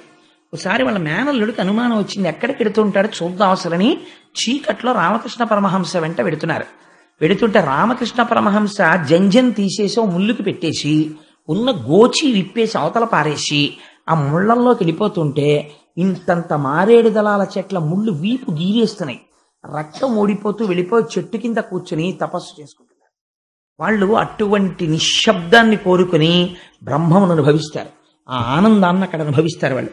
ఇప్పుడు ఇది బయటవాడికి ఎలా ఉంటుందండి? పిచ్చేళ్లే ఉంటుంది. అందుకే పెద్దలు అన్నారు, రామకృష్ణ పరమహంసకు పట్టిన పిచ్చి నాకెప్పుడు పడుతుందో అన్నారు. ఇన్ని జన్మలకు అలా బ్రహ్మము గురించి తాపత్రయపడేది. ఇప్పుడు చెప్పండి, ఉన్మత్త ప్రియుండు బ్రహ్మజ్ఞానులైనటువంటి వాళ్ళు ఈశ్వరుణ్ణి కొలుస్తారు. అందుకే జ్ఞానము కావలసిన వాడు శంకర శివారాధనం చేస్తుంటాడు. అందుకని ఉన్మత్త ప్రియుండు, దిగంబరుండు, బట్ట కట్టుకోడు. దానికి రెండు అర్థాలు. అసలు నిజానికి ఈ పద్యం ఒకటే నెలలు చెప్పచ్చు, అంటే అలా ఏం నేను చెప్పను, కంగారు పడకండి. దిగంబరుండు, దిగంబరుండు అంటే అంతటా వ్యాపించేశాడు కాబట్టి దిక్కులను వస్త్రముగా కట్టుకున్నవాడు కాదు. కాదు, మీరు ఒక్కటి ఆలోచించండి. నేను కొంచెం ఇలా చెప్పానని నన్ను అన్యథా భావించకండి. ఒక స్త్రీ కొన్ని కోట్ల రూపాయలు విలువైన బంగారు ఆభరణాలు ధరించింది, కానీ బట్ట కట్టుకోకుండా బయటికి వచ్చింది. ఏమంటారు? చి, మాన మర్యాదలు లేవురా, వస్త్రం ధరించకుండా బయటికి వచ్చింది అంటారు. ఒక స్త్రీ పసుపు తాడు మెళ్ళో వేసుకుని నల్లపూసలు వేసుకుని 30 రూపాయల చీర కట్టుకుని బయటికి వచ్చింది, మానవతి రావిడ అంటారు. ఇందుచేత అంటే ఈ శరీరము వేరొకరిని గౌరవించవలసి, ఈ శరీరము వేరొకరిని ఆకర్షిస్తోంది అన్న భావన ఉన్నంత కాలము దీనికి వస్త్రం అవసరము. బాహ్యమునందు, ఆంతరమునందు దీనికి భక్తి అన్న వస్త్రం అవసరము. ఇప్పుడు శంకరుడు బట్ట కట్టుకోవడానికి ఆయన మీద ఎవరున్నాడని ఆయన కొలుస్తాడు? ఉన్నది ఆయన ఒక్కడే, పరబ్రహ్మం. మీరు అందుకే అదేమిటండి నిన్న వరకు నారాయణుడు అన్నారు కదా అనుకోకండి, నారాయణ శివ రెండు ఒకటే తత్వం. అందుకని ఇప్పుడు ఆయన ఎవరిని కొలవాలి? ఇంకా ఆయనకి భక్తి ఏంటి? అందుకని ఆయనకి భక్తి వస్త్రం కట్టుకోడు, తాను పొందవలసిన వేరొకడు లేడు కాబట్టి. ఇది దిగంబరుడు అంటే. కాబట్టి దిగంబరుండు, భూతప్రేత పరివృతుండు, ఎప్పుడు భూతాల్ని ప్రేతాల్ని వెంట పెట్టుకు తిరుగుతుంటాడు. మీరు ఒకటి బాగా ఆలోచించండి. సాధారణంగా శివుణ్ణి నింద చేసేవాళ్ళు ఈ మాట అంటుంటారు, పిశాచాల్ని వాటిని పెట్టుకు తిరుగుతుంటాడు. నేను ఒక మాట అంటాను. ఒక మాస్టర్ ఒక ఆయన ఉన్నాడు, చాలా గొప్పగా పాఠం చెప్తాడు. ఆ పాఠం చెప్పే మాస్టారు 95 మార్కులు 96 మార్కులు తెచ్చుకునే పిల్లల్ని మాత్రమే అభిమానిస్తాడు. 35 మార్కులు వచ్చే పిల్లవాడి వంక ఇలా కన్నెత్తి కూడా చూడ్డం, వాళ్ళ హోంవర్క్ పుస్తకం చూడ్డం, వాడికి ఇంకొక మాట పాఠం చెప్పడం. వాడు లేచి ఏదైనా డౌట్ అడిగితే చీనోర్మై నీకు వచ్చే మార్కులు ఎన్ని కూర్చో అన్నాడు అనుకోండి, అంటే ఆ 35 మార్కులు వచ్చేటటువంటి వాడికి ఈయన ఎప్పటికైనా టీచర్ కాగలడా? ఎప్పటికీ కాలేడు. ఆయన 95 96 మార్కులు వచ్చే ఒకరిద్దరికే ఆయన టీచర్ అంతే. మరి కింద పడిపోయిన వాడికి కూడా ఒక అధ్యాపకుడు ఉండాలి కదా, ఆశ్రయించడానికి ఎవరో ఒకరు ఉండాలి కదా. భక్తులైన వారు మాత్రమే ఆశ్రయిస్తే ప్రపంచంలో భూతాలు ప్రేతాలు అవి కూడా జీవులే, అవి కూడా సృష్టిలో ఉన్నవే. మరి అవి ఎవరిని ఆశ్రయించి మళ్ళీ మంగళత్వాన్ని పొందుతాయి? అంటే అరమరికలు లేకుండా. అందుకే జగత పితరౌ వందే పార్వతీ పరమేశ్వరౌ అని పేరు. తండ్రికి ఓ 3 కొడుకులు పుట్టారనుకోండి, పెద్ద కొడుకు IAS అయ్యాడు, ఒక పెద్ద పోస్ట్లో ఉండి chief secretary to government of Andhra Pradesh అయ్యాడు. రెండో ఆయన IPS అయ్యాడు, ఆయనేమో ఏదో కర్ణాటక స్టేట్లో డైరెక్టర్ జనరల్ ఆఫ్ పోలీస్ అయ్యాడు. మూడో ఆయనకి అక్షరం ముక్క రాలేదు, ఒక 6-7 కొట్లకి వెళ్ళి 6-7 కొట్లల్లోనూ పద్దులు రాసుకుని జీవితం గడుపుతున్నాడు. మీరు ఆలోచించండి, తండ్రి ఆ IASని IPSని తన షష్ఠి పూర్తికి పిలిచి, మూడో వాడిని నువ్వు మాత్రం పొరపాటున కూడా రాకురే, నీకు చదువు రాలేదు, నువ్వేమో 4 కొట్లల్లో పద్దులు రాసుకుంటున్నావు అని అంటాడా? అనడు. ముందెవరిని పిలుస్తాడో తెలుసా అండి? ఈ కొడుకు దగ్గరికి వెళ్ళి, ఒరే అన్నయ్యలు ఇద్దరు పట్టుబట్టలు అట్టుకొస్తారు, నువ్వు లేనిపోని మెహర్బానీలకు పోయి నాన్నగారికి అమ్మకి పెడదామని నువ్వు కూడా ఎగరలేని ఎత్తుకి ఎగిరి నాకు దానికి 5 వేలు పెట్టి పట్టుబట్టలు పట్టుకురాకు, ఎవరికి తెలియక్కర్లేదు, నీ మొహం కామ్గా ఈ 10,000 రూపాయలు నీ దగ్గర ఉంచుకుని బట్టలు కొని అందరిలో పట్టుకొచ్చి పెట్టండి. ఎందుకంటారండి ఆ మాట? తండ్రి కనుక అడుగున ఉండిపోయిన వాడి మీదే అభిమానం చూపిస్తాడు. ఒరే నువ్వు ఉంచరా అంటాడు, ఆ మనవాణ్ణి దగ్గర పెట్టుకు చదివిస్తాడు. నీకు ఎలాగో రాలేదు, పోనీ వాడిని ఉంచరా, వాడిని నా దగ్గర పెట్టి చదివిస్తాను, వాడైనా వృద్ధిలోకి వస్తే కాస్త నీ కుటుంబం సంస్కరింపబడుతుంది అంటాడు. ఎవడు వెనకబడిపోయాడో వాడి గురించి తాపత్రయపడతాడు తండ్రి. భూతప్రేత పరివృతుండు, ఇది జగత పితరౌ వందే. భూతప్రేతాలకి కూడా తన ఆశ్రయమై ఉంటాడు. ఎంతటి విశాల హృదయుడు నా స్వామి. అందుకని భూతప్రేత పరివృతుండు. ఇప్పుడు స్తోత్రమైందా నిందైందా ఆయనకది? ఉగ్ర పరేత భూ నికేతనుండు, శ్మశానాల్లో తిరుగుతుంటాడా ఆయన అన్నారు. నేను కొన్ని వదిలిపెట్టేస్తున్నాను. ఎందుకంటే ఇప్పుడు నేను అన్ని మాటికి వ్యాఖ్యానం చేస్తూ కూర్చుంటే ఎప్పటికవుతుంది భాగవతం. అందుకని ఉగ్ర పరేత భూనికేతనుండు, శ్మశానంలో ఉంటాడు. ఇదొక మాట. రుద్రుడు శ్మశానవాసి, శివుడు శ్మశానవాసి, కాబట్టి పూజ చేయకెళ్ళలేదు. ఆల్ రైట్, నేను ఒక మాట అంటాను, మీరు ఆలోచించండి. శ్మశానము దేనివల్ల అపవిత్రము? శవాలు పెడతాయి కాబట్టి అమంగళము. ఒకవేళ శవాలు వెళ్ళినది అమంగళమైతే, శవమున్న ప్రదేశము అమంగళమన్నది యథార్థమైతే, ఈ భూమండలమంతా శ్మశానమే. నేను ఇలా అంటాను. శ్మశానంలో చచ్చిపోయాడా, ముందు ఇంట్లో చచ్చిపోయాడా? ఇంట్లో చచ్చిపోయి శ్మశానానికి వెళ్తున్నాడు. హాస్పిటల్లో చచ్చిపోయి శ్మశానానికి వెళ్తున్నాడు. చావన్నది వచ్చింది శ్మశానంలో కాదు, ఇక్కడ వచ్చింది. పిండాండము బ్రహ్మాండములో కలిసిపోతున్న పవిత్ర ప్రదేశం శ్మశానం. మరణం వచ్చింది ఇక్కడ వచ్చింది, నీ ఇంట్లో వచ్చింది, హాస్పిటల్లో వచ్చింది, కారులో వచ్చింది, బస్సులో వచ్చింది, రైల్లో వచ్చింది. శ్మశానంలో మృత్యు ఎవరికీ రాలేదు. శ్మశానవాసి అంటే అర్థం ఏమిటంటే, చచ్చిపోయిన తర్వాత అందరూ వదిలేస్తారు. నావాడన్నవాడు ఒక్కడు రాడు. జీవుడు కాయము వీడి జీవుడతి కంపిత చిత్తత నేగుచుండవో నాయనయంచు ఎచ్చు నిజ నందన నందినులైన కాని కందోజిని భాష్పముల్ తొలుక దుఃఖ మహాంబుధి సొచ్చు పత్నియున్ కాయము వీడి రారు కథ చేసిన పుణ్యము కర్మము తప్ప శంకర. ఎంత గొప్ప మాట అండి నిజంగా. నా భార్య అంటాడు.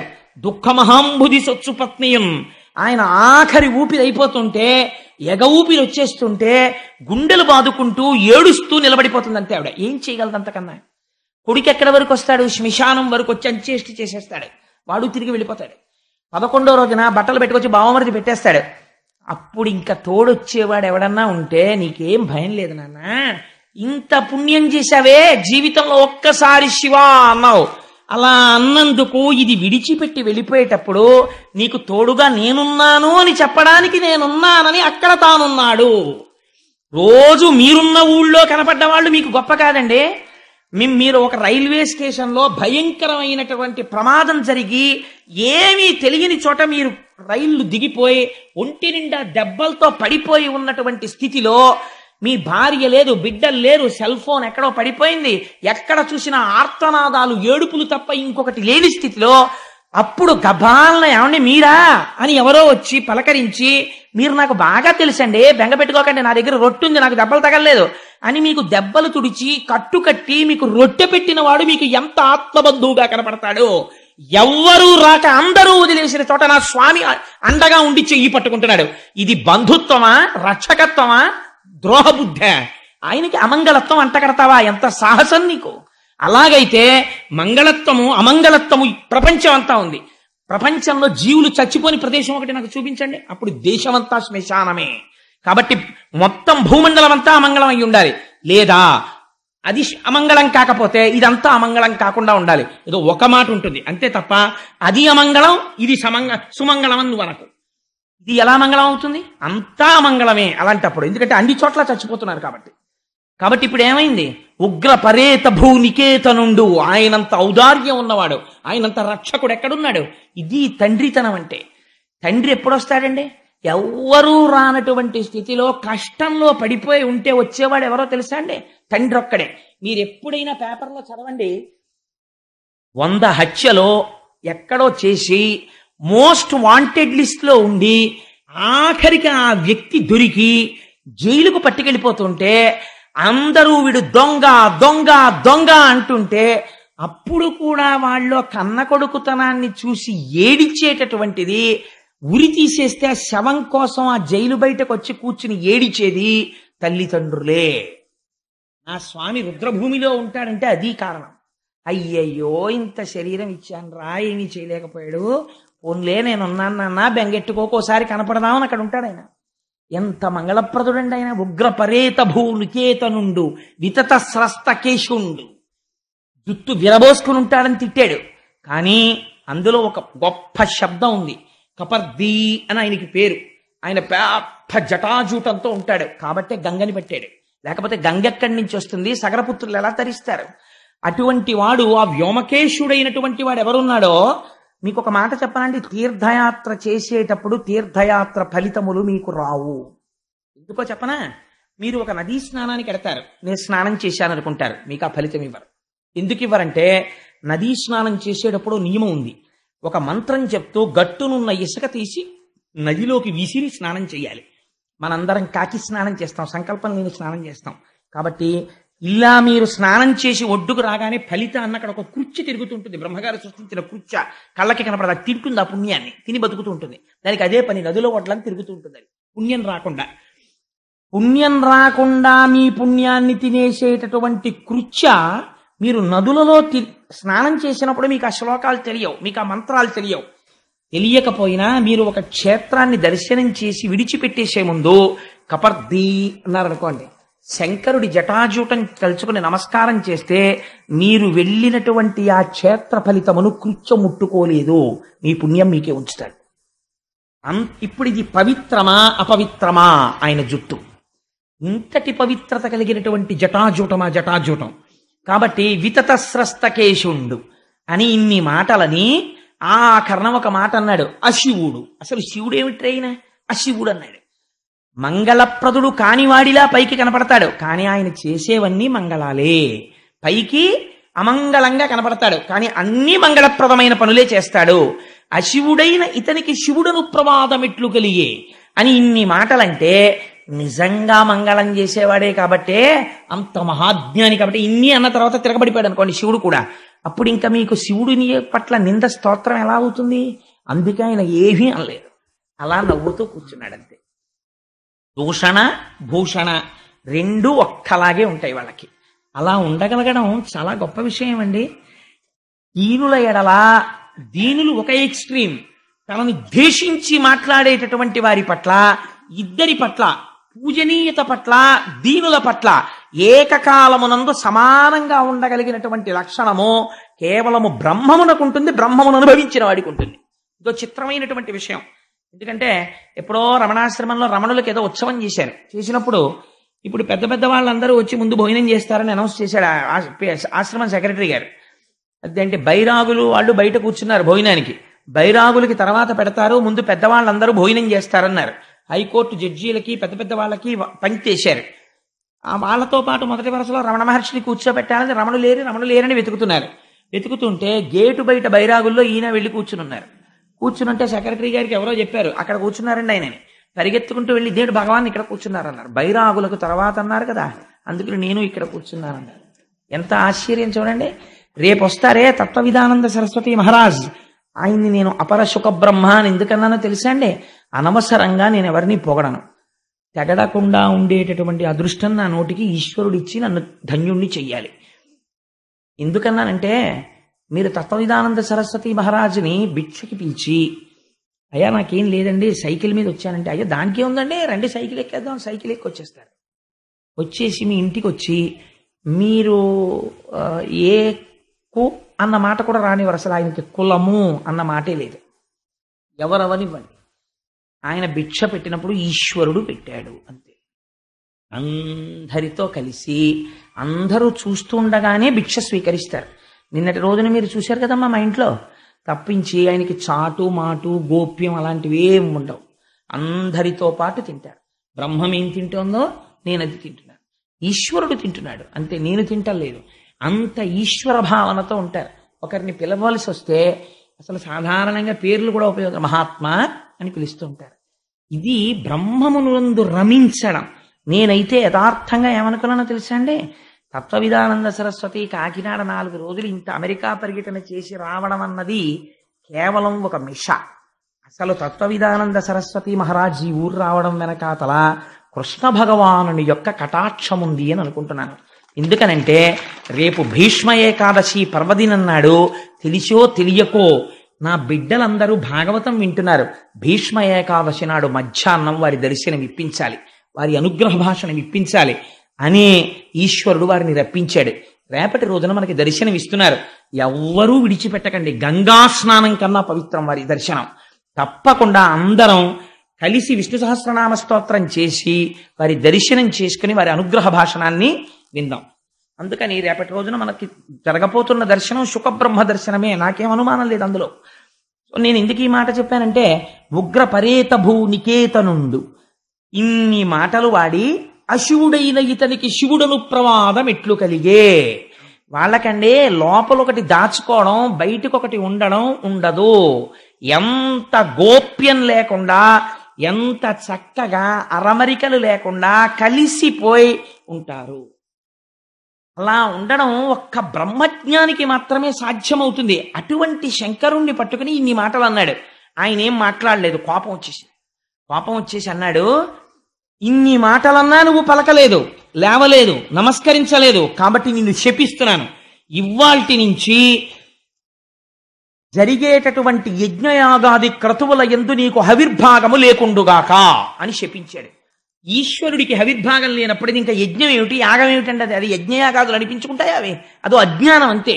కాబట్టి తన పరిధిని దాటిపోయి నీకు యజ్ఞములందు హవిస్సునందు భాగము లేకుండుగాక అని శపించి అక్కడి నుంచి కదిలిపోయి మంచి వేగంతో విస్సురుగా లేచి ఇంటికి వెళ్ళిపోతే అప్పుడు కూడా శంకరుడు ఏమనలేదు. అది విచిత్రం. ఇంత కోప్పడితే, ఇంత శపిస్తే ఏమీ అనలేదు, అలా ఊరుకున్నాడు. అగ్నిహోత్రానికి తగులుతుందండి. మీరు అగ్నిహోత్రంలోకి పట్టుకెళ్ళి అగ్నిహోత్రాన్ని కొబ్బరి చెప్పు పెట్టి కొట్టారనుకోండి, కొబ్బరి చెప్ప కాలిపోతుంది అంతే తప్పించి దానికేమవుతుంది? అది రగిలిపోతున్న బ్రహ్మం, అది దానికి శాపమేం తగులుతుంది? అది అర్థం చేసుకోలేకపోయాడు, తను పాడైపోతాడని తెలుసుకోలేకపోయాడు. అయిపోయింది. కానీ లోకంలో ఒక విచిత్రమైనటువంటి తీరుంటుంది. అసలు వాళ్ళు బాగానే ఉంటారు, అక్కర్లేని వాళ్ళకి లేనిపోనేటటువంటి భేషజాలు ఎక్కువగా ఉంటాయి. శివుణ్ణి దక్షుడు తిడుతుంటే భృగువుకి సంతోషం కలిగింది. భృగువుకి సంతోషం కలిగి ఆయనకి కొంచెం విష్ణుప్రీతి ఎక్కువ భృగువుకి. అందుచేత శివుడు విష్ణువు కన్నా భేదం అనుకుని శివుణ్ణి తిడుతుంటే ఇలా సంజ్ఞ చేశాడు దక్షుడికి. ఓ కానీ కానీ కానీ అన్నాడు. ఇవన్నీ చూశాడు నందీశ్వరుడు. ఈయనకి శివుడంటే ఇష్టం, నందికి వాహనం కదండి. ఈయనకి కోపం వచ్చింది, ఎక్కడలేని కోపం. మా శంకరుణ్ణి పట్టుకుని ఇంతంత శాపాలు, ఇన్నిన్ని మాటలు అంటాడా, నేను శపిస్తున్నాను దక్షుణ్ణి. ఏమిటో తెలుసా? దక్షుడు ఇవ్వాల్టి నుంచి సంసారమునందు పడిపోవుగాక, భార్య యందు రమించుగాక, కామమునకు వశుడగుడుగాక, ఆహారము మధురమైన ఆహారములు తినడం, రకరకములైన ఆహారములు తినడములు యందు వ్యగ్రత కలుగుగాక, వేదము చేత ప్రతిపాదింపబడినటువంటి పూర్వభాగమునందున్న కర్మయందు లంపటుడగుగాక, దక్ష ప్రజాపతిని అనుసరించిన వాళ్ళకి కూడా కర్మలు తప్ప నివృత్తి మార్గమునందు ఆసక్తి కలుగుకుండుగాక, వారికి మోక్షము రాకుండుగాక, నిరంతరము కర్మ పుణ్యము, మళ్ళీ సుఖము, మళ్ళీ అనుభవించడం, మళ్ళీ జన్మ, ఇలా వాళ్ళు జన్మ చక్రమునందు తిరుగుతుందురుగాక అని ఇన్ని శాపాలు నందీశ్వరుడు ఇచ్చేశాడు. దక్షుడు ఎన్ని తిట్టాడో నందుడు ఎన్ని శాపాలు ఇచ్చాడు. ఎప్పుడైతే నందీశ్వరుడు ఇన్ని శాపాలు ఇచ్చాడో భృగువు కోపం వచ్చింది, ఆయన లేచాడు. ఎలా అయిపోతుందో చూడండి సమాజం, ఎలా అయిపోతుందో చూడండి ప్రపంచం. దక్షయజ్ఞం మనకి నేర్పుతుంది. ఇందులో అసలు విష్ణు స్వరూపం కానీ శివస్వరూపం కానీ ఏమైనా మాట్లాడుతున్నాయా? ఏమీ లేదు, నవ్వుతూ కూర్చున్నారు వాళ్ళు. ఆయన రాలేదు, ఈయన మాట్లాడలేదు. పోనీ నందీశ్వరుని శహబాష్ భలే చేసేవారో బాబు, నేనేమనలేకపోయాను కానీ అనలేదు. అది విచిత్రం. ఆయన అలాగే ఉన్నాడంతే. ఈ భృగువు లేచి అవని ధూర్జటి వ్రతులకు వారు ఎవరైతే ఈ భూమండలం మీద శంకరుడు యొక్క వ్రతాన్ని అవలంబిస్తారో అటువంటి వారిని అనుసరించడి వారు అటువంటి వారిని అనుసరించి ఎవరు పెడతారో వారు తత్శాస్త్ర పరిబంధులైన వారు. అటువంటి వారు వేదమునందు విరక్తి కలిగి వేదమును దూషించి కర్మకాండని నిరసించి వారందరూ కూడా జడులై విభూతి పెట్టుకుని జటలు వేసుకుని ఉన్మత్తుల వలె భూమి మీద తిరిగెదరుగాక అని అవని పాషండుల ఎదరని శపించే, అంటే వేద విరుద్ధమైనటువంటి స్థితిని వాళ్ళు పొందుతారని ఆయన శాపం ఇచ్చాడు. భృగువు ఇటు శపించాడు, నందీశ్వరుడు అటు శపించాడు. సభలో పెద్ద కోలాహలం రేగిపోయింది. నవ్వుతూ లేచి శివుడు ఇంటికి వెళ్ళిపోయాడు. చిత్రం ఏమిటంటే ఒక్క మాట మాట్లాడలేదు. ఇంత గొడవ ఇంటికి వెళ్ళిపోయిన తర్వాత ఎవరు ఎదురొస్తారండి? సహజంగా పార్వతీదేవి ఎదురొస్తుంది. పార్వతీదేవి ఎదురొచ్చిన తరువాత శంకరుడు ఏమనాలి? ఇవాళ సభలో ఎంత అల్లరైందో తెలుసా, మీ నాన్నగారు నన్ను ఏమన్నారో తెలుసా అని జరిగిందంతా చెప్పాలి కదా పార్వతీదేవికి. ఆయన అసలు చెప్పలేదు. అంటే ఎందుకు చెప్పలేదండి? ఇక్కడికి వెళ్ళలేదు. ఇక్కడికి ఏది విడుతుందో అది కదా మనం చెప్తాం. ఆఫీస్ నుంచి ఇంటికి వస్తూనే ఈశ్వరి నీకు మంచి వార్త చెప్తాను, ఇలా రండి, ఉండండి బాబు కాఫీ పెడుతున్నానంటే పెడదు దిక్కు మళ్ళీ కాఫీ, ఇలా నీకు మంచి విషయం చెప్తాను. ఎప్పుడు పిలుస్తావు? ఇక్కడ నీకు ఏదో ప్రవేశించింది, అది చెప్పేయాలని సంతోషం, అందుకని పిలుస్తావు. కానీ ఆయన అసలు ఏమీ చెప్పలేదు. అంటే మామగారు ఇన్ని మాటలన్నా ఆయనకి లోపలికి వెళ్ళలేదు. ఆయన భక్తు భర్గుడు, ఆయనకి ఎందుకు ఎడుతుంది? ఆయనకి వెళ్ళలేదు. కానీ కొన్నాళ్ళు అయిపోయింది. దక్షుడు మాత్రం కక్ష వదిలిపెట్టలేదు. ఎలాగైనా సరే అవమానించాలి రుద్రుణ్ణి. ఎందుకు అవమానించాలి? నేను ఇన్ని మాటలు అన్నాను, కనీసం మా అమ్మాయికి వెళ్ళి చెప్పలేదు, మా అమ్మాయి ఫోన్ చేయలేదు, నాన్నగారు మీరు ఇలా అన్నారు. కానీ అంటే ఫోన్ చేయలేదంటే ఆ రోజుల్లో ఫోన్లు ఉన్నాయా అని కాదు, వాళ్ళ అమ్మాయి అన్నట్టు, వాళ్ళు బాధపడినట్టు, వాళ్ళు కొంచెం చిన్నబుచ్చుకున్నట్టు ఎవరూ చెప్పట్లేదు. ఆయన పూర్వంలాగే హాయిగా సాయంకాలం ఎప్పటికి ఇంటికి వెళ్ళిపోయాడండి. మళ్ళీ మొదలెట్టేశాడు డాన్సు. జటాటవీ గలజ్జల ప్రవాహ పావిత స్థలే గలేవలం జలంబితం భుజంగతుంగ మాలికం ఢమడ్డమడ్డమడ్డమర్వయం చకార చండ తండవంతనోతున శివ శివం అని మళ్ళీ నాట్యం చేసేస్తున్నాడు. తన పనిలో తానున్నాడు, హాయిగా జ్ఞానబోధ చేస్తున్నాడు. మీరు నోరు వేసుకొని అలా తిట్టారా, భృగు తిట్టాడు, నంది తిట్టాడని పట్టించుకునేది రాత్రి బాగున్నాడు అంతే. ఆయన పనిలో ఆయన ఉన్నాడు అన్నారు. ఇప్పుడు మళ్ళీ అలా కాదరా, ఏదో ఒకటి చెయ్యాలి అవమానించడానికి. కాబట్టి ఇప్పుడు ఒక కొత్త వ్రతం ఒకటి మొదలుపెట్టాడు. దాన్ని ఒక నిరీశ్వర యాగం, అంటే నేను శంకరుడికి హవిర్భాగములు లేని యాగం చేస్తాను. ఇప్పుడైనా సరే బయటకు వస్తాడు కదా, కోపం వచ్చి చూస్తాను ఏం చేస్తాడు అని ఒక యాగం తలబెట్టి అందరికీ ఆహ్వానాలు పంపించాడు, శుభలేఖలు పంపించి అందులో దానికి ఒక పేరు పెట్టాడు. ఏమనో తెలుసా అండి? బృహస్పతి వసనము అని పేరెట్టాడు. దాని పేరు పెట్టేది చేస్తున్నాను. దాని ముందు వాజపేయం చేశాడు. చేసి ఒక యాగం చేస్తే దానికి అందరూ బయలుదేరి వెడుతున్నారు. ఋషులు వాళ్ళు వెళ్ళకపోతే ప్రజాపతులకు అధిపతి ఏం చేపిస్తాడో. చేస్తున్న యాగం మామూలుగా చేయట్లేదు, అవతల వాళ్ళ మీద కక్షతో చేస్తున్నాడు యాగం. ఎవరొచ్చారో ఎవరు రాలేదో బాగా పట్టించుకోవడం. ఎందుకని పార్టీలు బయటకు వస్తాయి ఇప్పుడే, అందుకని బాగా చూస్తాడు. ఈ అలవాటు ఇంతకు ముందుంది ఆయనకి. సభలో చూశాడు, చూసి శంకరుడు లేవలేదనే ఇంత అల్లరి మొదలెట్టాడు. యాగం రావడానికి అదో కారణం. అప్పుడు సభలోనే అంతలా చూశాడు. ఇప్పుడు వెళ్ళకపోతే చూడడం లేనిపోను కూడా ఎందుకు వచ్చిందండి, వెళ్ళి ఏదో ఒకసారి నమస్కారం పెట్టి షేక్ హ్యాండ్ ఇచ్చి చాలా బాగా జరగాలండి, ఆల్ ది బెస్ట్, మీ యాగం బాగా జరగాలని ఒక మాట నేర్చేస్తే మనకి ఏ గొడవ ఉండదు, పదండి అన్నారు. అంటే లోకంలో ఇలా అనే వాళ్ళ సంఖ్య చాలా ఎక్కువగా ఉంటుంది. నాన్ కాంట్రవర్షియల్ అంటారు. మనకి ఎందుకు వచ్చింది, మనం ఏమనకుండా అక్కడికి పోయి ఇక్కడికి పోతే అయిపోయా, మనం ఏమీ అనద్దు అని. అందుకని అందరూ దక్షుడి సభకు వస్తున్నారు. రాని వాళ్ళు ముఖ్యమైన వాళ్ళు ఉన్నారు, వాళ్ళు జ్ఞానం ఉన్నవాళ్ళు, వాళ్ళు రాకూడదు. అందుకని శ్రీ మహావిష్ణువు రాలేదు, చతుర్ముఖ బ్రహ్మగారు రాలేదు, వాళ్ళిద్దరు రాలేదు. మిగిలిన వాళ్ళు కొంతమంది ఋషులు వాళ్ళు అందరూ వెడుతున్నారు. వెడుతుంటే ఒక రోజున పార్వతీదేవి అంతఃపుర పైభాగంలో నిలబడి చూస్తోంది. విమానాల్లో వెళ్ళిపోతున్నారు. వెళ్ళిపోతూ వాళ్ళు చెప్పుకుంటున్నారు, దక్ష ప్రజాపతి యాగం చేస్తున్నాడు, ఆహ్వానం వచ్చింది, అందుకని మనం అందరం వెడుతున్నాం అని చెప్పుకుంటుంటే ఆవిడ విని గబగబా అంతఃపురంలోంచి కిందకి దిగి శివుడి దగ్గరికి వచ్చింది. వచ్చి ఆవిడంది, కావున ఆ యజ్ఞమునకు ఈ విభుద గణంబు లద్దియే గెదర దిగో దేవా మనమిపుడ చటకి పోవలను కోర్కె నాకు పుట్టెడు అభవా అంది. ఎంత బాగా పిలిచిందో చూడండి. అభవా, స్వామి మీరు ఎంత దయామయులండి, మీలాంటి భర్త దొరకడం ఎంత అదృష్టం. కోరితే నగ చేయించేవాడు ఉంటాడు, నెక్లెస్ చేయించేవాడు ఉంటాడు, మీ శరీరంలో అర్ధభాగం ఇచ్చారు నాకు. మీ దగ్గర పొందినంత గౌరవం నేను పొందినట్టు ఏ భార్య ఎవరి దగ్గర పొందలేదు, అంత గౌరవించారు. ఏమండి నాదొక్క మాట, పుట్టింట్లో ఏదైనా ఉత్సవం జరుగుతున్నప్పుడు ఆడపిల్లల మనస్సు అంతా పుట్టింటికి వెళ్ళాలని ఉంటుంది. అందులో తండ్రి మీద విశేషమైన ప్రేమ ఉంటుంది. మా నాన్నగారు యాగం చేస్తున్నారట, అదిగో చూసారా, కావున ఆ యజ్ఞమునకు ఈ విభుద గణంబులర్ధియే గెదర దిగో. చూసారా, వాళ్ళందరూ మంచి మంచి పట్టుబట్టలు కట్టుకుని చక్క హారాలు వేసుకుని నగలు వేసుకుని అన్నీ వేసుకుని వాళ్ళ వాహనాల మీద వెడుతున్నారు. పైగా వెళ్ళిపోతున్న వాళ్ళు ఊరుకున్నారా? కైలాసం నుంచి వెళ్ళిపోతూ అక్కడ కనపడ్డ వాళ్ళని పార్వతీదేవి వెళ్ళిపోయిందా అండం. అంటే ఇంకా వెళ్ళలేదంటే అదేమిటి, కూతురు వెళ్ళొద్దు, మనమే వెళ్ళిపోతున్నాం, ముందెళ్ళాలి, అసలు 10 రోజుల ముందు ఇంకా వెళ్ళలేదా అంటూ వెడుతూ ఉండడం. కాబట్టి ఏమండి నాకు వెళ్ళాలని ఉందండి, అందుకని మనమిపుడచటకి పోవలెనను కోర్కె నాకు పుట్టెడు అభవా, నాకు కూడా మా తండ్రి గారు చేస్తున్న యాగానికి వెళ్ళాలి అని అనిపిస్తోంది. ఎందుకని, ఎంత కాదన్నా ఆడపిల్ల మనస్సు తండ్రి గారి ఏదో ఉత్సవం చేస్తున్నాడంటే ఆ తండ్రి ప్రేమ, ఆ తల్లి ప్రేమ, అన్నదమ్ములు, అక్క చెల్లెళ్ళు అన్నీ గుర్తొస్తాయి. ఒక్కసారి నాకు వెళ్ళాలని ఉందండి అని ఆవిడ గమ్మత్తైన మాట అందండి. ఇవాళ రేపు మనందరం ఏమంటామో అదే మాటలు మాట్లాడింది భాగవతంలో పార్వతీదేవి. ఆవిడంది, ఏమండి మనం సాధారణంగా ఆడవాళ్ళు ఇళ్లలో ఒక మాట అంటుంటారు, మీరేమో ఎప్పుడు ఆఫీసు నాకు ఖాళీ లేదని మా శర్మగారిలా పొద్దున్న 8ంటికి వెళ్ళి రాత్రి 11 వరకు అక్కడే కూర్చుంటారు. కనీసం పోనీ పెళ్లికి వెళ్ళామనుకోండి, నలుగురు అక్కడికి వస్తారు, మా అక్క చెల్లెలని వాళ్ళని అందరినీ చూడొచ్చు అంటుంటారు. అలా ఆవిడంది, ఇప్పుడు ఈ జరుగుతున్నటువంటి యాగం చూడ్డానికి నాయనుజలు వారి ప్రాణనాథులతోడన్ బాయక ఒత్తురు మనమున్ పోయిననే వారి నచటక నుగొనగల్గున్. ఏమండి మనం కూడా వెడితే మీరు ఎప్పుడు తపస్సును అలా ఉంటారు, మీరేమో ఏమీ పట్టించుకోరు. కానీ కనీసం ఇప్పుడు వెళ్తే మా 15 మంది అక్క చెల్లెళ్ళు వస్తారు, మా పిన్నులు వస్తారు, మా అమ్మ మా తమ్ముళ్ళు అందరూ ఉంటారు కదా, మా నాన్నగారిని చూసి ఎన్నాళ్ళయిందో ఒక్కసారి చూసొద్దాం అనిపిస్తోందండి, వెళదాం అంది. అనేటప్పటికీ శంకరుడు ఇలా చూశాడు, ఆహ్వాన పత్రాలు వాళ్ళందరికీ వెళ్ళాయి, వీళ్ళకి ఆహ్వాన పత్రం రాలేదు. కాబట్టి వెళ్ళచ్చా? అల్లుడు గారంటే ఎలాంటిది?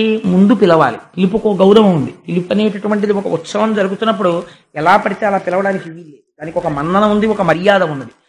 ఆ మర్యాద పాటించాలి, ఇంటికి వెళ్ళి గౌరవంగా ఆహ్వానించాలి. అంతేగాని ఏదో దిక్కుమాలాడిని పిలిచినట్టుగా పిలవడం అనేటటువంటిది మంచి పద్ధతి కాదు. దానికి ఒక గౌరవంతో గౌరవ పురస్సరంగా పిలవాలి, ఏదో తప్పనిసరి పరిస్థితి అయితే వేరు. సరే, అందుచేత ఆ పిలిచేటప్పుడు మనకి రాలేదు కదా ఆహ్వానం అన్నట్టుగా చూస్తున్నాడు శంకరుడు. మరి వాళ్ళందరికీ ఎలా తెలిసింది ఆహ్వానాలు వెళ్ళాయి కదా, మన ఎవరు పిలిచారని విడదాం అని చూస్తున్నాడని పసిగట్టేసింది. ఆయన మనస్సు తెలియని ఇల్లాలా మా తల్లి. అందుకని ఆవిడంది, ఏమండి పిలవలేదు అందుకే కదా మనం వెళ్ళకూడదు అన్నట్టుగా మీరు చూస్తున్నారు. అనయము పిలవకయుండన్ చన అనుచిత మందువేని జనకు గురు సుహృత్ జననాయక గేహములకు చనుచుందురు పిలవకున్న సజ్జనుల ధిప. ఎంత గొప్ప మాట చెప్పిందో చూడండి. ఏమండి పిలుపు అనేది ఎవరెవరి దగ్గర నుంచి వస్తే మాత్రమే వెళ్ళాలో తెలుసా?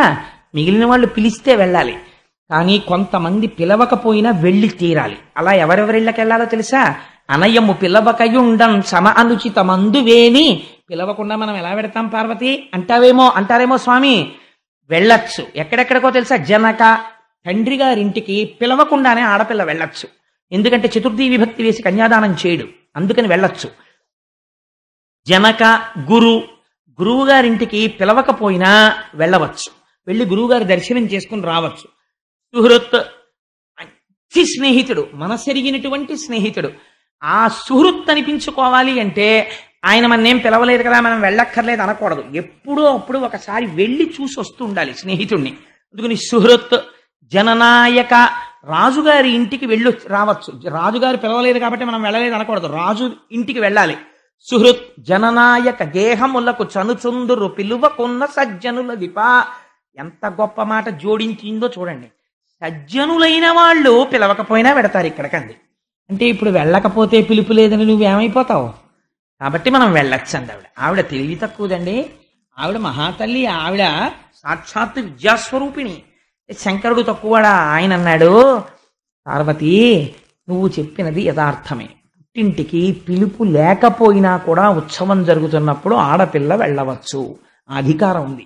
కానీ నేను కూడా ఒక మాట చెప్తాను విను.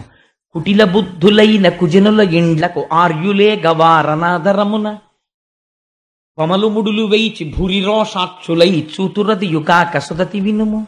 ఎంత గొప్పగా చెప్పాడండి నిజంగా. కుటిల బుద్ధులైన కుజనుల ఇండ్లకు ఆర్యులే గవారనాదరమున.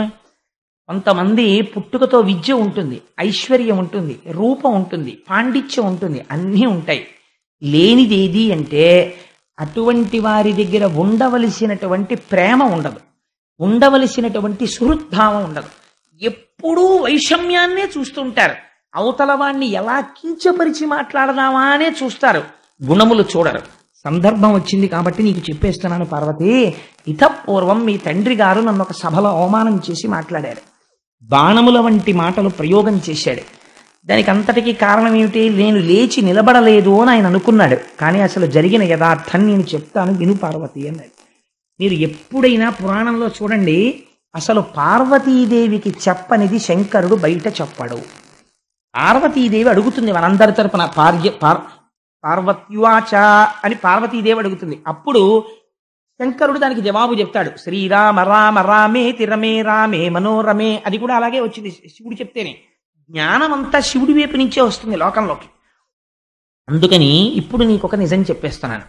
మీ తండ్రి గారు అలా మాట్లాడారు, దానికి అంతటికీ కారణం నేను నమస్కరించలేదని. ఒక యథార్థం చెప్తున్నాను చూడు. దేహభ్రాంతి కలిగినటువంటి వాడు తను వస్తున్నప్పుడు తన శరీరమునకు నమస్కారం చెయ్యాలని కోరుకుంటాడు. కానీ ఆత్మస్థితిగతుడైనటువంటి వాడు అంతటా నిండి నిబిడీకృతమైనటువంటి వాసుదేవుడే లోపల నడిచొస్తున్నాడు అనుకుని ఆ బ్రహ్మమునందు రమిస్తున్నవాడు ఆ వాసుదేవ దర్శనం చేసుకుని అలాగే ఉండి ఆ వాసుదేవుడికే తన మనస్సులో నమస్కారం చేస్తాడు. నేను అలా చేశాను మీ నాన్నగారికి. కానీ వారు దేహబుద్ధి ఎందున్నారు, తన శరీరానికి లేచి నిలబడి నమస్కారం చేయలేదనుకుంటున్నారు. కాబట్టి వారికి నా స్థాయి తెలియలేదు. కాబట్టి వారు ఎప్పటికీ కూడా నా యందు అనుకూల్యముతో ఉండరు. కాబట్టి ఇప్పుడు మనం విడితే ఏమవుతుంది?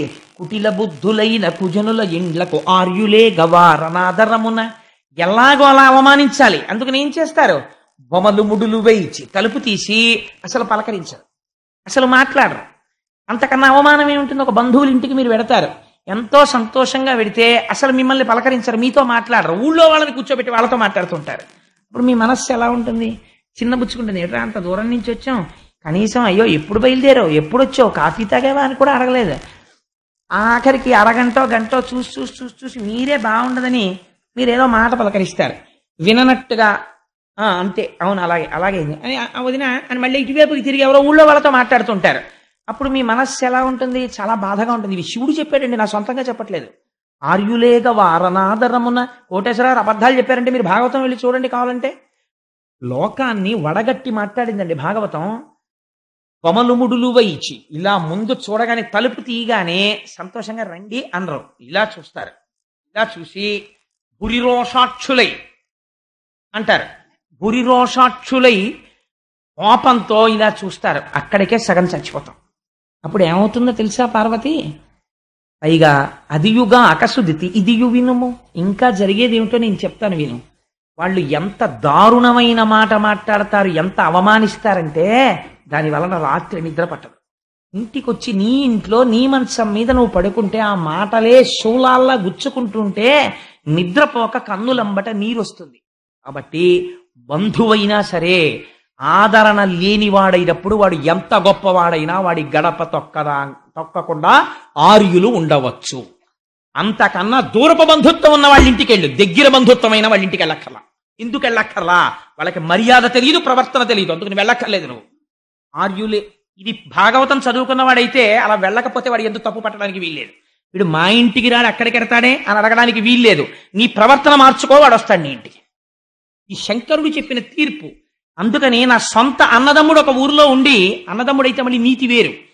తనకి పెదతండ్రి పినతండ్రి పిల్లలు ఉన్న ఊళ్ళోనే దూరబంధు ఉన్నారనుకోండి, పెదతండ్రి పినతండ్రి పిల్లలకి మర్యాద తెలియనప్పుడు నువ్వు దూరబంధు ఇంటికి వెళ్ళొచ్చు, తప్పులేదు. ఎందుచేత? కుటిల బుద్ధులైన కుజనుల ఇండ్లకు వార్యులే కవారనాదరమున, కొమలు ముడిలు వేయిచి భూరిరోషాక్షులై చూతురదియు కాక ఇది ఇసురతి వినుము. శంకరుడు నిర్దాక్షిణ్యంగా తీర్పు చెప్పాడు. అందుకని మనం వెళ్ళకూడదు పార్వతి. ఇంకొకటి చెప్పనా? విను ఉత్కృష్టుండకు దక్షుని సుతలలో ప్రియసుతవైనను నా అనుబంధముచే జనకునిచే పూజబడయ జాలవు తరుణి. నువ్వు దక్ష ప్రజాపతి యొక్క కుమార్తెలలో చాలా ఇష్టమైన పిల్లవి. ఎందుకని? కడగొట్టున 16వ దానిగా పుట్టావు. కలశపాధోరాశి గర్భవీచిమ తల్లి కడుపారనెవ్వాని కన్న తల్లి అంటారు. తల్లికిట ఆఖరణ పుట్టిన పిల్లలంటే చాలా సంతోషంగా ఉంటుందట, తండ్రికి పైన పుట్టిన వాడంటే ఇష్టం ఉంటుంది, రామాయణంలో చెప్తారు. అందుకని ఆఖరణ పుట్టినటువంటి దానివి కాబట్టి సహజంగా మీ తల్లికి మీ తండ్రి గారికి కూడా నువ్వంటే ఇష్టమే.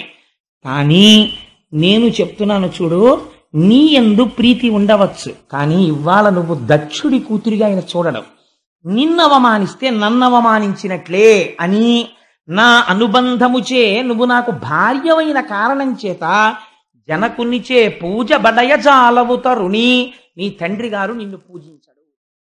ఆ తర్వాత నువ్వు చాలా బాధపడిపోతావు, మరణ సదృశమైన వేదన పొందుతావు అలాంటి వాళ్ళు ఇళ్ళకెడితే. కాబట్టి వెళ్ళకు, తప్పు లేదని చెప్పాడు. ఆవిడంది, కానీ నాకు వెళ్ళాలని అనిపిస్తోంది అంది. నువ్వు వెళ్ళి రావచ్చు, నువ్వు వెళ్ళవచ్చు అన్నాడు. ఆయన త్రికాలజ్ఞుడు, ఆయనకి తెలియదండి. అనేసరికి తల్లి గబగబా పక్కన పరమశివుడు రావట్లేదు అన్న బాధతోటే బయలుదేరింది. అబ్బో ఏమి వర్ణన చేస్తారో, ఆ కాళ్లకున్నటువంటి గజ్జలు మోగుతుండగా పట్టుపుట్టం కట్టుకుని అమ్మవారు బయలుదేరితే వెంటనే శివుడు సైగ చేశాడు. ప్రమథగణాలందరూ అమ్మవారు ఆడుకుంటూ వెళ్ళడానికి పూలబంతులు, మధ్యలో చూసుకోవడానికి అద్దాలు, పెట్లతో బంగారు ఆభరణాలు, చీనాంబరాలు అన్నీ పట్టుకుని అమ్మవారి వెనకాతల ఎందుకైనా మంచిదని రక్షణగా మణిభద్రుడితో కలిసి ప్రమథగణాలు బయలుదేరాయి. అందరూ కలిసి పుట్టింటికి వచ్చారు. వచ్చేటప్పటికి దక్ష ప్రజాపతి ఎదురుగుండా కూర్చున్నాడు. దక్ష ప్రజాపతి పరివారం అంతా కూర్చునున్నారు. ఆ యాగం దేనికోసం చేస్తున్నాడు? శివుణ్ణి అవమానించడానికే చేస్తున్నాడు. వృషభవాహనం దిగి పార్వతీదేవి ఇంట్లోకి వస్తోంది. ఏ తల్లి అనుగ్రహం ఉంటే పసుపు కుంకాలు నిలబడతాయో, ఏ తల్లి అనుగ్రహం ఉంటే ఐశ్వర్యం వస్తుందో, అటువంటి తల్లి నడిచి వస్తోంది తన కూతురై దాక్షాయణి అని పేరు పెట్టుకుని. లేవలేదు, పలకరించలేదు. పలకరించకపోతే పోతన గారు అంటారు, ఆ తల్లి ఇంత కష్టపడి వెడితే చనుదించిన యమ్మగువను జననియు సోదరులు తప్ప సభలోని వారెవ్వరు దక్షుని భయము వలన అనయము పలుకరింపరైరి మహాత్మ. కనీసం ఆ దక్ష ప్రజాపతి యొక్క భార్య, అక్క చెల్లెళ్ళు తప్ప, అన్నదమ్ములు తప్ప దక్షుడు ఏమ్మా వచ్చావా అని కూడా అనలేదు. ఇంత ప్రేమగా చూసే తండ్రి అమ్మ నువ్వు వచ్చావా అమ్మ రా అని అనలేదు. ఇది ఇక్కడ భర్తని నిందించాడు. తను వచ్చింది, అమ్మ వచ్చావా అని కూతురు మీద ప్రేమ చూపించలేదు. చాలా బాధపడింది. ఆ తల్లి వచ్చింది, పిన్నులు వచ్చారు, అన్నదమ్ములు వచ్చారు, పలకరించారు. సభామంటపంలోకి వెళ్ళింది, ఒక్కళ్ళు ఆవిడ్ని పలకరించలేదు. ఎందుకు పలకరించలేదు?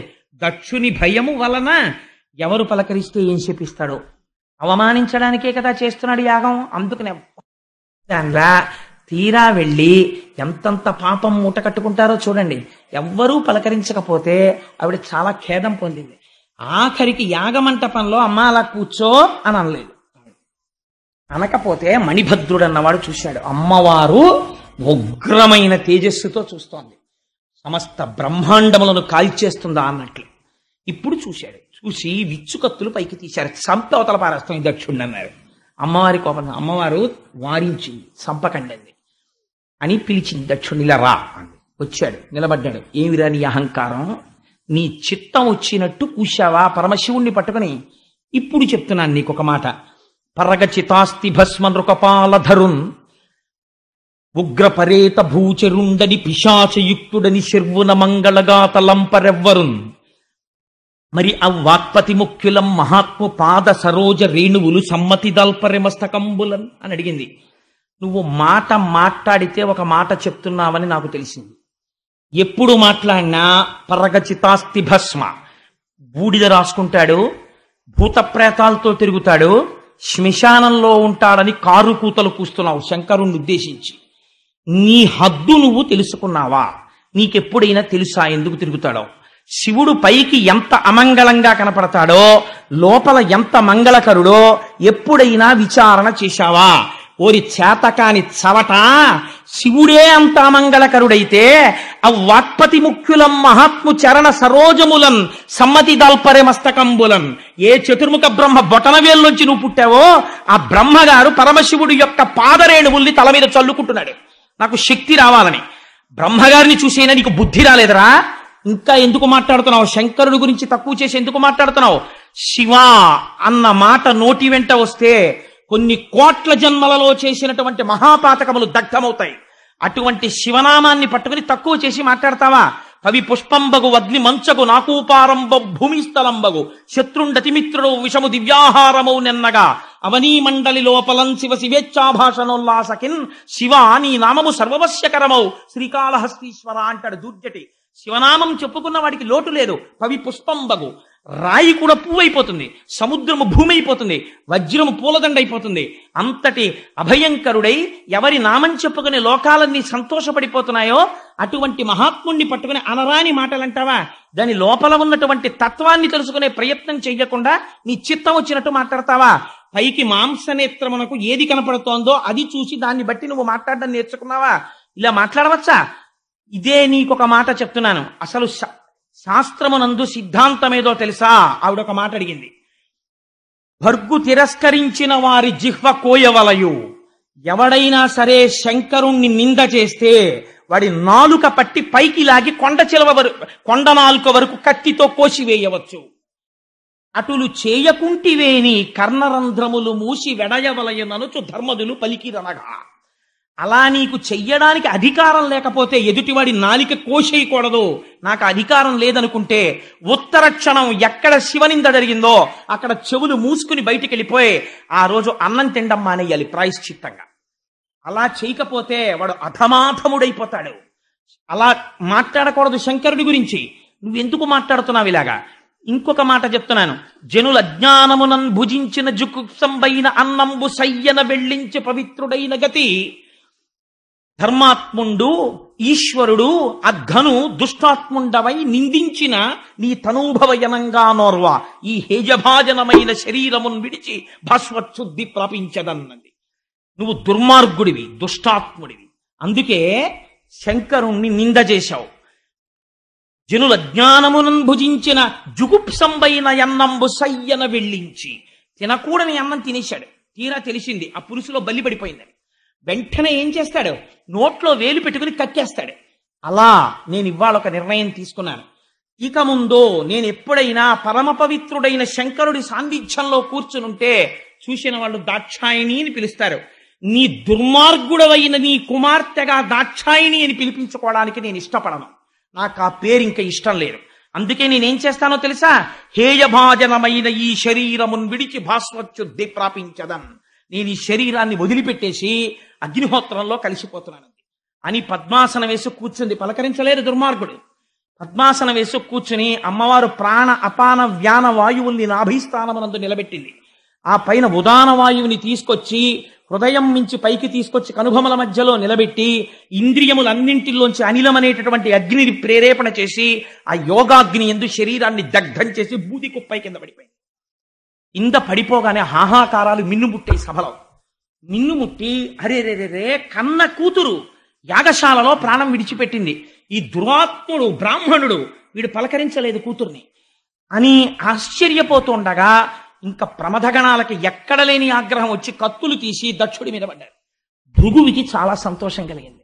ఎంత కాలానికి రా ఒక మంచి మాట, శంకరుడి భార్య మరణించింది అన్న ఆనందంతో వెంటనే హోమం చేసి అందులోంచి రుభులనబడేటటువంటి దేవతల్ని సృష్టించి రుద్రగణాలని తరిమి కొట్టించాడు. చాలా మంది పడిపోయారు. చాలా మంది రక్తం కారుతూ కైలాసం వైపుకు పారిపోయారు. ఈ విషయాన్ని నారదుడు వెళ్ళి చెప్పాడు శంకరుడికి. ఆయన ప్రశాంతంగా ధ్యానమగ్నుడై కూర్చునున్నాడు. కూర్చున్నవాడి దగ్గరికి వెళ్ళి చెప్పాడు నారదుడు, అయ్యా నీ భార్య విడితే దక్షుడిలా ప్రవర్తించాడు. నీ భార్య శరీరం విడిచిపెట్టేసింది, యోగాగ్నిలో దగ్ధమైపోయిందని చెప్పాడు. ఆ మాట వినేసరికి ఆద్యుండుగ్రుడు నీలకంఠుడి దైత్యారాతి దష్టోష్టుడై ఆజ్యద్భూరి మృగేంద్ర రోషమున భీమ ప్రక్రియం నవ్వుచున్ విద్యుద్వహ్ని శిఖా సముచ్చయ రుచిన్ వెల్గొందు చెంచజ్జటన్ సజ్జ క్రోధముతోడ పుంచి వైచన్ క్ష్మాచక్రమధ్యంబుదన్. అంతే, ఎక్కడ లేని కోపం వచ్చేసింది. ఇంత శాంతమూర్తి రుద్రుడైపోయాడు. ఒక్కసారి లేచాడు, పెద్ద వికటాట్టహాసం ఒకటి చేశాడు. పోతన గారు ఆ మాటలు అలాగే పడిపోయాయి అంతే ఆయనకి. అర్జుండుగ్రుడు నీలకంఠుడి దైత్యారాతి దష్టోష్టుడై ఆజ్యద్భూరి మృగేంద్ర ఘోషమున భీమ ప్రక్రియ నవ్వుచున్. ఆ నవ్వుకి బ్రహ్మాండాలు కదిలిపోయాయి. అటువంటి వికటాట్టహాసం ఒకటి చేశాడు. భీమ ప్రక్రియ నవ్వుచున్ విద్యుద్వహ్ని శిఖా సముచ్చయ జటన్ చెల్వొందు చించెజ్జటన్. మిరిసిపోతున్న జటను ఒక దాన్ని ఊడబెరికాడు. ఊడబెరికి సజ్జక్రోధముతోడ పుంచి వైచన్ క్ష్మాచక్రమధ్యంబునన్. ఆ జటని తీసి నేలకేసి కొట్టాడు నిలబడి. కొట్టేసరికి అంతే, ఒక్కసారి ఆయనే సామాన్యమైనటువంటి తత్వం అండి. ఎంత సాత్వికంగా కనపడతాడో అంతటి ఉగ్రుడవుతాడు కోపం వచ్చినప్పుడు. ఆ రౌద్రాన్ని ఎవరూ తట్టుకోలేరు. ఓం నమో భగవతే సదాశివాయ సకల తత్వ విదూరాయ సకల లోకైక కర్త్రే సకల లోకైక హర్త్రే సకల లోకైక సంహర్త్రే సకల లోకైక సాక్షిణే సకల నిగమ గుహ్యాయ సకల లోకైక వరప్రదాయ సకల దురితాత్మి భంజనాయ సకల జగద భయంకరాయ శశాంక శేఖరాయ శాశ్వత నిజామాసాయ నిరామాసాయ నిరాతంకాయ నిష్కలంకాయ నిష్ప్రపంచాయ నిస్సంగాయ నిర్మమాయ నిర్మలాయ నిర్గుణ విభవాయ సచ్చిదానందద్వైత పరమ ప్రకాశాయ పరమశాంత ప్రకాశాయ తేజోరూపాయ తేజో విభయే అని ఒక్కసారి ఆ చేతిలో చక్రాజ్వాయుధ భీషణకర సహస్రదంష్ట్రాకరాలవతన వికటాట్టహాస విస్ఫాటిత బ్రహ్మాండ మండల నాగేంద్రహార నాగేంద్ర వలయ నాగేంద్ర చర్మ ధర మృడ మృత్యుంజయ త్రయంబక సదాశివ పరమశివ నమస్తే నమస్తే నమస్తే నమః అంటుంది కవచం. అటువంటి భీకరమైనటువంటి స్వరూపంతో ఒక్కసారి ఆ ఉగ్రతతో కొట్టాడు జటని. కొట్టేటప్పటికి అందులోంచి అభ్రంలిహాదభ్ర విభ్రమ భ్రభ్రమ కృందీల దీర్ఘ శరీరమమల ప్రజ్వల జ్వలన దీప్త జ్వాలిక జ్వాల జజ్వల్యమాన కేశములు మెరయ జడ్డ దిగ్వేదండ శుంఠాప దుర్దండ సహస్రధృతి హేతి సంఘమొప్ప వీక్షణత్రయలోక వీక్షణద్యుతిలోక నిక్షణగతి దుర్నిరీక్షమొప్ప గ్రకచ కఠిన కరాళ దంస్ట్రలు మెరయ ఘన కపాలాస్తి మలికలు దనర లోక భీకర రుద్రుడగుచు మారట రుద్రుడగుచు వీరభద్రుడు దయించే. ఆ జట పెట్టి కొట్టేటప్పటికే ఒక పెద్ద శరీరం పుట్టింది అందులోంచి. ఆ శరీరాన్ని చూసేటప్పటికే హడిలిపోయారంటే ఒక మోస్తరు వాడు పలకలేకుండా వీరభద్రావతారం అంటే అలా ఉంటుంది. అభ్రం లిహాదభ్ర విభ్రమ భ్రభ్రమ కృనీల దీర్ఘ శరీరమర అటువంటి నాటి స్వరూపం. అది పుట్టగానే ప్రజ్వల జ్వలన దీప్త జ్వాలిక జ్వాల జజ్వల్యమాన కేశములు మెరయ మిరిసిపోతున్నటువంటి జుత్తు జండ దిగ్వేదండ శుంఠాభ దొర్దండ సహస్రధృతి హేతి సంఘమొప్ప అటువంటి వాడై ఘన కపాలాస్తి మలికలు తనరా పెద్ద కపాలమాల ధరించాడు. వేసుకుని పెద్ద ఉద్వేగంతో ఒక్కసారి దూకాడు. దూకి శంకరుడి పాదాలకి నమస్కరించాడు. అనఘుడు రుద్రుచేరి ముదమార ప్రదక్షిణమాచరించి అనివార్యగతి వేగంబున కుంభిని దక్కతలన్ పదంబుల మణి నూపురం మ్రోయ భీషణ దంస్ట్రలున్ వెలుగా ఒక్కసారి బయలుదేరాడు. ఆ బయలుదేరినటువంటి శబ్దం ఎలా వచ్చిందంటే ఆ పరమశివుడి దగ్గరికి వచ్చి ఒకసారి ప్రదక్షిణం చేశాట. ప్రదక్షిణం చేసి ఆయన పాదాలకి నమస్కారం చేశాడు. తండ్రి నాకేం ఆనతన్నాడు. పార్వతీదేవి శరీరాన్ని విడిచిపెట్టింది. అప్పటికి పార్వతి కాదు సతీదేవి శరీరాన్ని విడిచిపెట్టింది. దక్షయజ్ఞాన్ని ధ్వంసం చేయి అన్నాడు. అనగానే ఆయన కాళ్ళకి ఉన్నటువంటి ఆ మణి మంజీరములు పెద్ద ధనులు చేస్తున్నాయి. ఆ ధనులు చేసేటట్టుగా ఒక్కసారి భీషణ ధనుల్ మెరయ పెద్ద పెద్ద ధనులు వచ్చేటట్టుగా కృతాంత కాంత శితస్ఫుట శూలము పట్టి చెచ్చరన్ ఒక పెద్ద శూలం పట్టుకుని బయలుదేరాడు. ఎలా ఉంది ఆ స్వరూపం? ప్రళయతాండవం చేసి లోకాలన్నింటినీ లయం చేసేసే ముందు ఈ భూమండలాన్ని మోసేటటువంటి 4 ఏనుగుల్ని శంకరుడు తన త్రిశూలానికి గుచ్చి భుజం మీద వేసుకుని ప్రళయతాండవం ఎలా చేస్తాడో అలా బయలుదేరాడు. బయలుదేరితే ఆ ధ్వనితో ప్రమదగణాలన్నీ వచ్చేస్తున్నాయి. వచ్చేస్తుంటే యాగంలో ఉన్న వాళ్ళు విన్నారు ఆ శబ్దాన్ని. విని ఏమిట్రా ఈ శబ్దం, ఇంతకు ముందు ఎప్పుడూ వినలేదు, ఏం జరుగుతోందన్నారు. దక్ష ప్రజాపతి భార్య అనుకుంది ఉపద్రవం వచ్చేసింది, మా ఆయన చెయ్యకూడని పని చేసేశాడు అనుకుంది.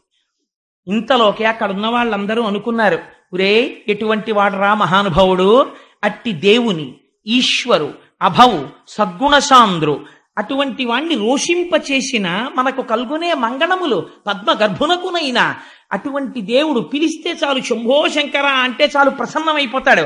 అటువంటి వాణ్ణి రోషింపచేశాం, కోపం వచ్చేట్టు చేశాం. ఇక్కడండి ఒక పెద్ద రహస్యాన్ని దాచారు.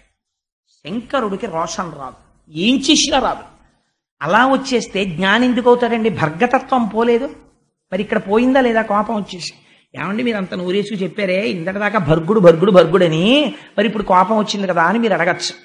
ఇక్కడ వేదం ఏం చెప్పిందో తెలుసా అండి?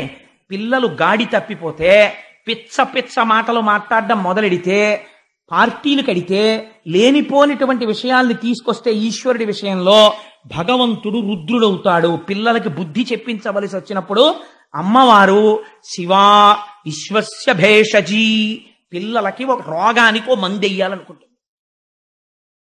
ప్రశాంతంగా కూర్చున్న తండ్రిని రేకెత్తిస్తుంది. అప్పుడు ఆయన ఏమవుతాడు? శివుడు రుద్రుడవుతాడు. అప్పుడు ఎవరాపలేరు, అప్పుడు అనుభవిస్తాడు. ఆ రుద్రుడై వస్తాడు.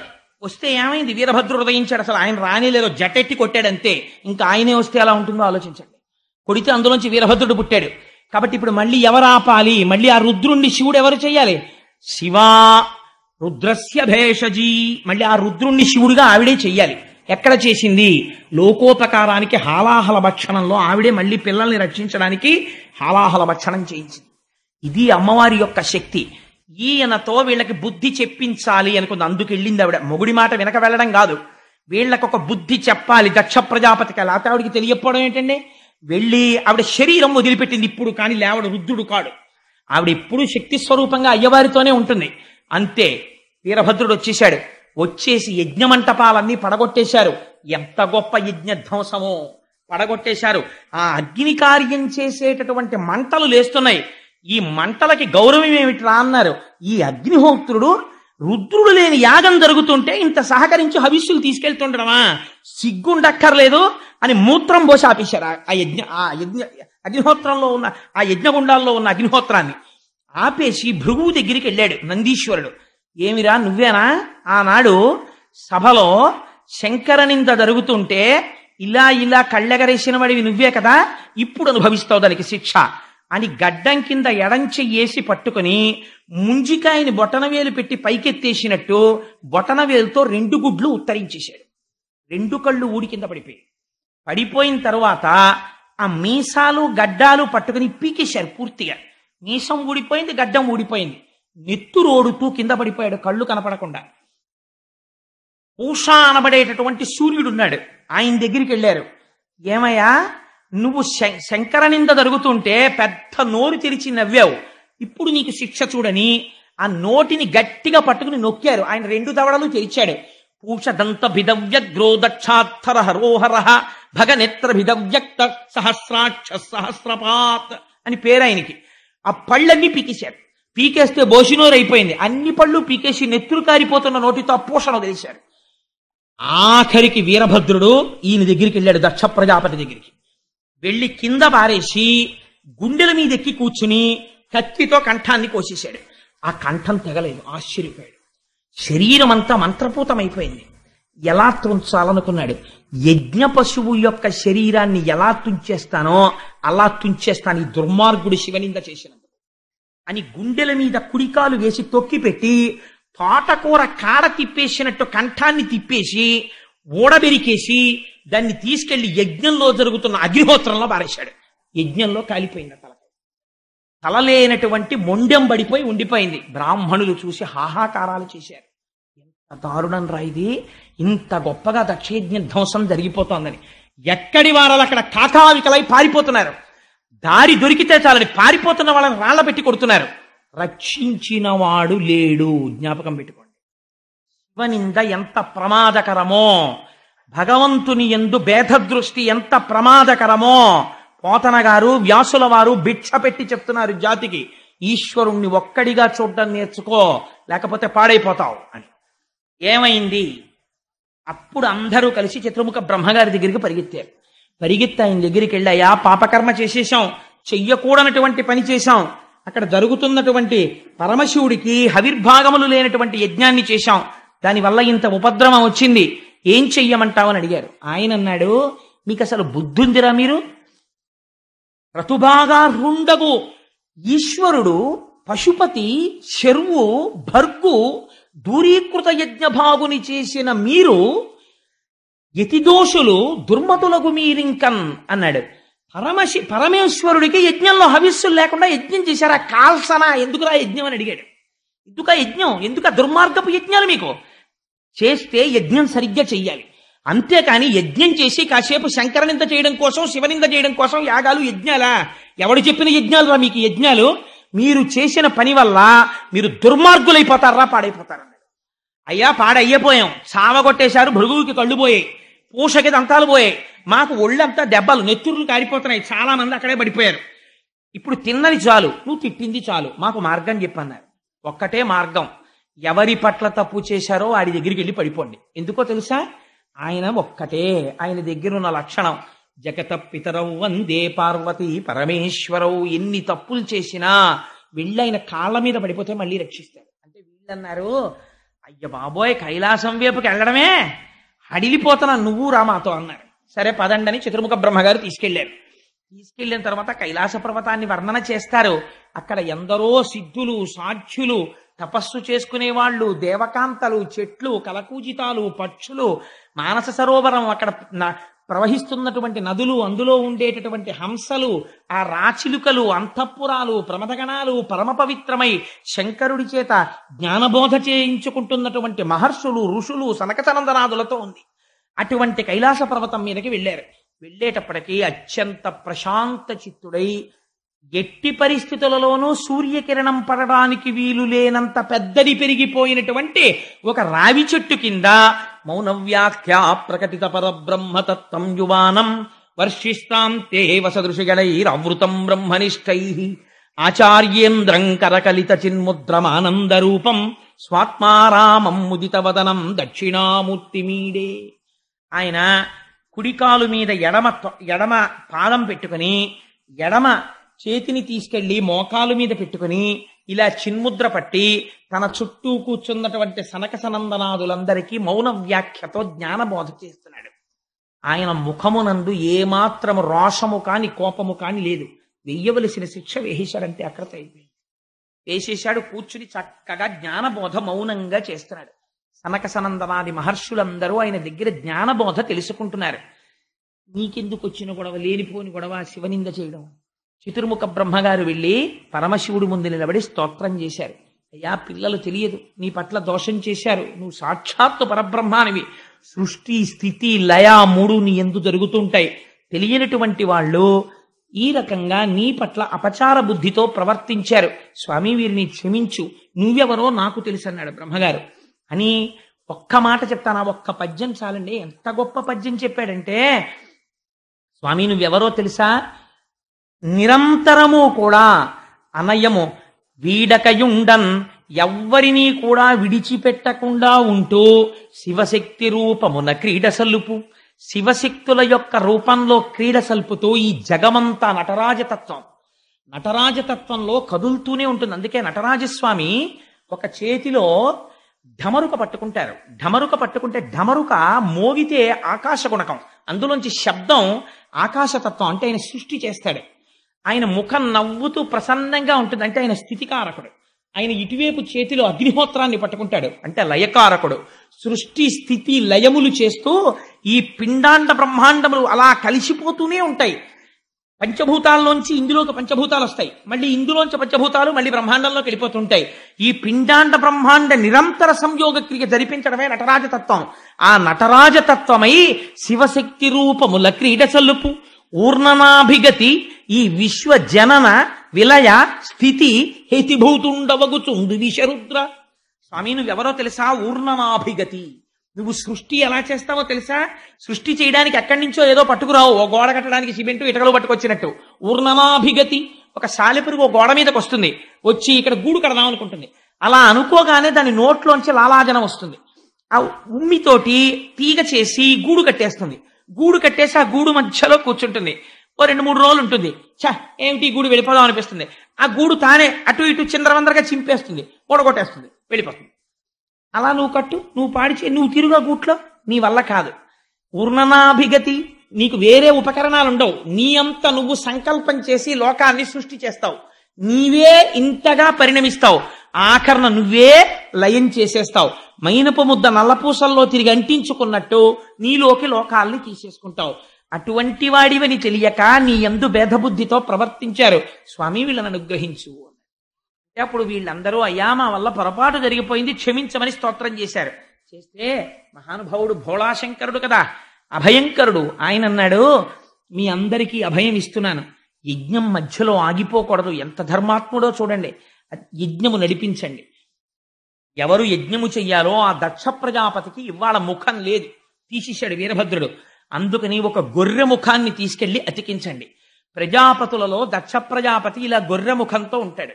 ఎందుకో తెలుసా అండి, లేనిపోని శివనింద చేసినందుకు నాకు ఈ గొర్రెముఖం వచ్చింది సుమా అని చెప్పడానికి దక్ష ప్రజాపతి గొర్రెముఖంతో ఉంటాడు. అప్పుడు మిగిలినటువంటి యజ్ఞ భాగాన్ని పూర్తి చేస్తాడు. పూష తాను ఏదైనా తినవలసి వచ్చినప్పుడు యజమాని యొక్క దంతములతో తింటాడు. భృగువుకి నేత్రములు ఇస్తాను, కానీ తాను తినవలసినటువంటి హవిస్సులు భృగువుకి కనపడతాయి ఇంక నుంచి అని. ఎవరెవరు దెబ్బలు తిన్నారో, ఎవరెవరికి అంగవికలురయ్యారో వాళ్ళందరికీ మళ్ళీ తిరిగి స్వాస్థ్యమును ప్రసాదిస్తున్నాను. ఈ యజ్ఞమును మీరందరూ కూడా సంతోషముగా పూర్తి చేసుకోండి అని మళ్ళీ ఎవరెవరు ఇబ్బంది పడ్డారో వాళ్ళందరికీ వరాలు ఇచ్చేశాడు. అందరూ సంతోషంగా స్తోత్రం చేస్తుంటే అప్పుడు దక్ష ప్రజాపతికి ఓ గొర్రెతలకాయ తీసుకెళ్లి పెట్టారు. ఠంగుని లేచి నిలబడ్డాడు. నిలబడి పరిగెత్తుకుంటూ కైలాసానికి వచ్చాడు. వచ్చి అప్పుడు శంకరుణ్ణి చూసి ప్రార్థన చేశాడు, అయ్యా నీకపరాధుడనగు నన్ను దండించుట దండనము కాదు మదిన్, నన్ను రక్షించుటగా తలతను అభవ ఈశపురహర రుద్ర. స్వామి నువ్వు నన్ను దండించడం నేను దండనగా భావించట్లేదు, దీన్ని రక్షణగా భావిస్తున్నాను. దీని వలన ఇంకా భవిష్యత్తులో ఎప్పుడూ ఎవ్వరూ ఇటువంటి అపరాధములు చేయకుందురుగాక, అందరూ తెలుసుకుంటారు. అందుకని నువ్వు నన్ను రక్షించిన వాడిగా భావిస్తున్నాను, స్వామి నన్ను మన్నించు అని నమస్కరించాడు. సరే వెళ్ళి ఆ యాగాన్ని పూర్తి చెయ్యి అన్నాడు. ఆ యాగం పూర్తి చెయ్యడానికి వెళ్ళిపోయారు. పోతన గారు అంటారు, ఈ ఆఖ్యానము చదివిన వినిన ధీమంతులకున్ ధీమతులై వినిన జుతిమంతులకున్ జుతిమంతుడు అంటే రాగద్వేషాలు లేకుండా ఉన్న సత్యాన్ని ఉన్నట్టు గ్రహించడానికి యథార్థ బుద్ధితో నిష్కల్మష చిత్తంతో కూర్చుని విన్నటువంటి వాడు ఎవడున్నాడో అటువంటి వాడికి ఆయువు ధనమును కల్గును. ఏదైనా రోగాలు వచ్చి వాడికి అపమృత్యు దోషం ఉంటే అటువంటి అపమృత్యువు పోయి ఆయుర్దాయం నిలబడుతుంది. దరిద్రుడైన వాడుంటే వాడికి ధనము కలుగుతుంది. వాయును దుఃఖములు తొలగు భవబంధములున్ వాడికి ఉన్నటువంటి సంకటములన్నీ తొలగిపోయి చిట్ట చివర వాడికి ఉన్న భవబంధములు నశించి ఎవరు దక్షయజ్ఞ ధ్వంసమును వింటున్నారో అటువంటి వారికి తుట్టతుద ఊపిరి తీస్తున్నప్పుడు ఈశ్వరానుగ్రహం కలిగి వారు శివనామము చెప్తూ కైవల్యమును పొందగలరు. అటువంటి గొప్ప ఫలితాన్ని దక్షయజ్ఞ ధ్వంసమునకు ప్రకటించారు. అంత గొప్ప ఆఖ్యానమై తర్వాత అప్పుడు వెళ్లి యజ్ఞాన్ని పూర్తి చేసి శ్రీమన్నారాయణుణ్ణి స్తోత్రం చేస్తే అప్పుడు శ్రీమన్నారాయణుడిగా ప్రత్యక్షమయ్యాడు. ఇప్పుడు చూడండి, ఒక బ్రహ్మమే శివుడిగా కనపడుతుంది, ఒక బ్రహ్మమే విష్ణువుగా కనపడుతుంది. అప్పుడు మళ్ళీ శ్రీమన్నారాయణుణ్ణి స్తోత్రం చేసి స్వామి నువ్వు యజ్ఞభర్తవి, యజ్ఞభృత్ యజ్ఞకృత్ యజ్ఞీ యజ్ఞభుక్ యజ్ఞ సాధన అని ఆయనకి నమస్కరించారు. ఇవాళ దక్షయజ్ఞ ధ్వంసం ఎందుకు చెప్పవలసి వచ్చిందో చెప్పనండి. రేపటి రోజున మనం సత్యనారాయణ స్వామి వ్రతం చేస్తాం. సత్యనారాయణ స్వామి వారి యొక్క లీల ఆశ్చర్యకరమైనది. మీకు తెలుసో తెలీదో మన ఊర్లోనే ఉన్నారు ఇప్పటికీ వారి వంశంలో వారు. ఒక మహానుభావుడికి కలలో కనపడి నేను రత్నగిరి కొండ మీద అంకుడు చెట్టు కింద ఉన్నాను, నన్ను ప్రతిష్ఠ చేయమని కలలో కనపడి చెప్పారు. రామరామాయణం బహద్దూరు వారని ఆ బహద్దూరు వారికి కనపడితే వారు గోర్స మా దొరగారి ఊరిలోనే ఉండేవారు. ఉంటే వారికి వారి స్నేహితుడు ప్రకాశరావు గారికి ఏకకాలమునందు కల్లోకి వచ్చారు. వస్తే రత్నగిరి కొండ ఎక్కడ ఉన్నది అని అప్పుడు వెతికారు. వెతికితే ఇప్పటికీ కూడా గ్రామదేవత ఒక ఆవిడుంది. ఆవిడ కొమరిగిరి పట్టణం నుంచి నడిచి వెళ్ళి అక్కడ వెలిసింది. అమ్మవారు స్వయంగా నడుస్తూ వెళ్ళింది అక్కడికి. అమ్మవారు అక్కడ ఉన్నది ఇప్పటికీ. ఆ రత్నగిరి కొండ ఎక్కడ ఉన్నది అంటే అమ్మవారు ఉన్న కొండ రత్నగిరి కొండ అని ప్రకాశరావు గారు ఆ రామరాయణం బహద్దూరు వారు ఇద్దరూ కలిసి కాగడాలు పట్టుకుని అప్పుడు కొండంత పొదలు మధ్యాహ్నం వరకు వెతికి వెతికి వెతికి వెతికి ఇంకా వెతకలేక వేసారిపోయి ఓ చెట్టు కింద కూర్చున్నారు. కూర్చుని క్రూర జంతువులు ఉంటాయని డప్పులు కొట్టుకుంటూ తిరుగుతున్నారు. కూర్చుని స్వామి నేనా నిన్ను వెతకడం, హనుమ వెతికితే సీతమ్మ కనపడిందా, నువ్వే అనుగ్రహించి మాకు కనపడాలి అన్నారు. అనేటప్పటికి ఆ చెట్టు కొమ్మలు ఇలా ఊగాయి, సూర్యకిరణాలు పడ్డాయి. పడేటప్పటికి అక్కడ కనబడ్డారు సత్యనారాయణ స్వామి వారు. ఆశ్చర్యపోయి సంతోషంతో ఆ చెట్టు కింద నుంచి స్వామిని తీసుకొచ్చారు. ఆ చెట్టు అంకుడు చెట్టు. అంకోలం నిజబీజ సంతతి రయస్కాంతో ఫలం సూచిక. శంకరులు అంటారు అంకోల వృక్షానికో గమ్మత్తుంటుంది. చెట్టు పండు పండిపోయి తనంత తాను కింద పడిపోతుంది. పడిపోయిన తర్వాత బద్దలైపోగానే అందులో గింజలు మళ్ళీ టంగులు ఎగిరి చెట్టును అంటుకుంటాయి. అలా అంకుడు చెట్టు పరబ్రహ్మం. తన నుంచి విడిపోయినటువంటి జీవుల్ని మళ్ళీ ఈశ్వరుడు తనలోకి తీసుకుంటాడు. అందుకే రక్షణ లయకారకత్వం అంటేను. అటువంటి అంకుడు చెట్టు పరబ్రహ్మస్వరూపం. అంకు అన్న మాటలో పూర్ణానుస్వరం సత్యవతీదేవి, అంకు అన్న మాటలో అకారం విష్ణుస్వరూపం, కకార ఉకారములు బ్రహ్మ శివుడు. అందుకనే ఇప్పటికీ అన్నవర క్షేత్రంలో ఆ త్రిపాద్విభూతి మహాయంత్రం విష్ణు పంచాయతనంతో ఉంటుంది. లోపల మీరు ధ్వజస్తంభం దగ్గర ప్రదక్షిణం చేస్తే లోపల సూర్యుడు, వినాయకుడు, అంబిక, పరమశివుడు ఉంటారు. పైన ధ్వజస్తంభానికి పైన ఇటుపక్కన శంకరుడు ఉంటాడు. మధ్యలో ఇంతంత మీసాలు పెట్టుకుని ఆయన ఒక్కడే పురుషుడు, మిగిలిన వాళ్ళందరూ ఆయన్ని పొందాలి. గొండు మీసాల వాడు ఉంటాడు అక్కడ సత్యనారాయణ స్వామి. పక్కన అనంతలక్ష్మీ సమేతుడై ఉంటాడు. ఆయనకి వీర వెంకట సత్యనారాయణుడని పేరు. వీర అంటే దానవీర, ధర్మవీర, దయావీర, ఎన్ని వీరత్వములైనా ఆయన దగ్గర ఉన్నాయి. వెంకట మీరు తలుచుకున్నంత మాత్రం చేత మీ పాపాన్ని తీసేస్తాడు. సత్య మార్పు లేనటువంటి వాడు. నారాయణ అందరికీ కల్పతరువైనటువంటి వాడు, జీవులందరూ ఆశ్రయించినటువంటి వాడు, జీవులకు ఆశ్రయమైనటువంటి వాడు. ఆ శివకేశవుల భేదం ఉండదు. అందుకే తులసిపత్రితో పూజ, మారేడు దళంతో పూజ, రెండింటితోనూ ఏకకాలమునందు పూజ స్వామికి. అందుకని పక్కన శంకరుడితో ఒకే పీఠం మీద వెలిసి ఉంటాడు. అటువంటి సత్యనారాయణుడు మనకి ఉన్న ఈశ్వర తత్వము ఒక్కటే అని ప్రతిపాదించగలిగినటువంటి మహత్తరమైన స్వరూపం. ఆ స్వరూపం ఆ అంకోల వృక్షం ఎక్కడుండేదో తెలుసా అండి? ఇప్పుడు సత్యనారాయణ స్వామి వారి క్షేత్ర పాలకుడైనటువంటి రామచంద్రమూర్తి గుడి ఉందే, ఆ గుడి పక్కనే కళ్యాణ మంటపం ఒకటి ఉంటుంది. ఆ కళ్యాణ మంటపం ఎక్కడుందో అంకోల వృక్షం అక్కడ ఉండేది. అక్కడ దొరికారు సత్యనారాయణ స్వామి వారు. అక్కడ దర్శనం ఇచ్చిన తర్వాత తీసుకెళ్లి ప్రతిష్ఠ చేశారు. ఇప్పటికీ మీకు ఒక రహస్యం చెప్తున్నాను. నాకు స్వానుభవం, వేదిక మీద చెప్పడం నాకు ఇష్టం లేదు. అప్పటికే ఒకసారి నోరు జారి చెప్పేశాను నా వ్యక్తిగత అనుభవం. ఒక దేవాలయంలో చాలా దూరంలో మీరు ఎక్కడ ఉండి సత్యనారాయణ స్వామి వారిని తలుచుకోండి, ఆ యంత్ర మహిమ చేత ఆయన వింటారు. రేపటి రోజున మన జీవితంలో ఎప్పుడూ మనం సంధ్యావందనం చేస్తే ఒకటి కోరుతాం, విష్ణు శివశ్చ హృదయం విష్ణోశ్చ హృదయం శివ యథాంతరం నపశ్యామి తథా మే స్వస్తిరాయుషి. శివకేశముల యందు భేదబుద్ధి లేకుండా నా జీవితము గడుచుగాక అని అడుగుతాం. అటువంటి అభేదమైన తత్వాన్ని, ఆ సత్యనారాయణ స్వామి వారి వ్రతాన్ని రేపటి రోజున మనం చెయ్యబోతున్నాం. మీకు నేను ఒక్క విషయంలో క్షమార్పణ చెప్పాలి. ఇక్కడ చాలా మందికి పాపం రేపటి వ్రతం చెయ్యాలి అని కోరికుంది. ఎప్పుడైనా మీకు నేను ఆ వ్రత కథ వెనక రహస్యం, అసలు ఆ మంటపం అలా ఎందుకు వేస్తారు, అది ఎప్పుడైనా ఉపన్యాసంలో చెప్తాను. ఇప్పుడు భాగవతంలో కుదరదు కాబట్టి. కానీ మీలో వ్రతానికి టికెట్లు దొరకని వాళ్ళు ఏమీ బెంగ పెట్టుకోకండి. నేను ఒక లఘు మార్గం చెప్తాను, మీ అందరూ వ్రతం చేసినట్టే. మీరు రేపటి రోజున అత్యంత ఆనందంతో సంతోషంతో గోపాలకృష్ణ గారికి చెప్పి బయట 3-4 పెద్ద పెద్ద కళాయిలు పెట్టిస్తాం. మీ చేత్తో ఇన్ని పువ్వులు పట్టండి చాలు. పత్రం పుష్పం ఫలం తోయం యోమే భక్త్యా ప్రయచ్చతి. మీరు తెచ్చినటువంటి పువ్వులు మీ హృదయముతో సమానము. మీరు తెచ్చిన పువ్వులు అందులో సమర్పించండి. ఈ పువ్వులు రేపు వ్రతం చేసే వాళ్ళ ద్వారా సత్యనారాయణ స్వామి వారి పాదాల మీద వేయిస్తాం. ఈశ్వరుడు భక్తికి లొంగిపోతాడు. మీరందరూ వ్రతం చేసిన ఫలితం సిద్ధిస్తుంది. వ్రతం అయిపోగానే అందరం కూర్చుని చక్కగా సత్యనారాయణ వ్రతం చేద్దాం. వ్రతం అయిపోయిన తర్వాత అంటే కాసేపు సౌకర్యం కోసం కూర్చున్న వాళ్ళు కాస్త ఏదో దీపారాధన అగరవత్తో అవి తిప్పాలి కాబట్టి కాసేపు లోపల కూర్చోవడం, అది మీరు ఆ వ్రతాన్ని చూడొచ్చు చుట్టూ కూర్చుని. అలాగే వ్రత కథని స్పీకర్లో వినొచ్చు.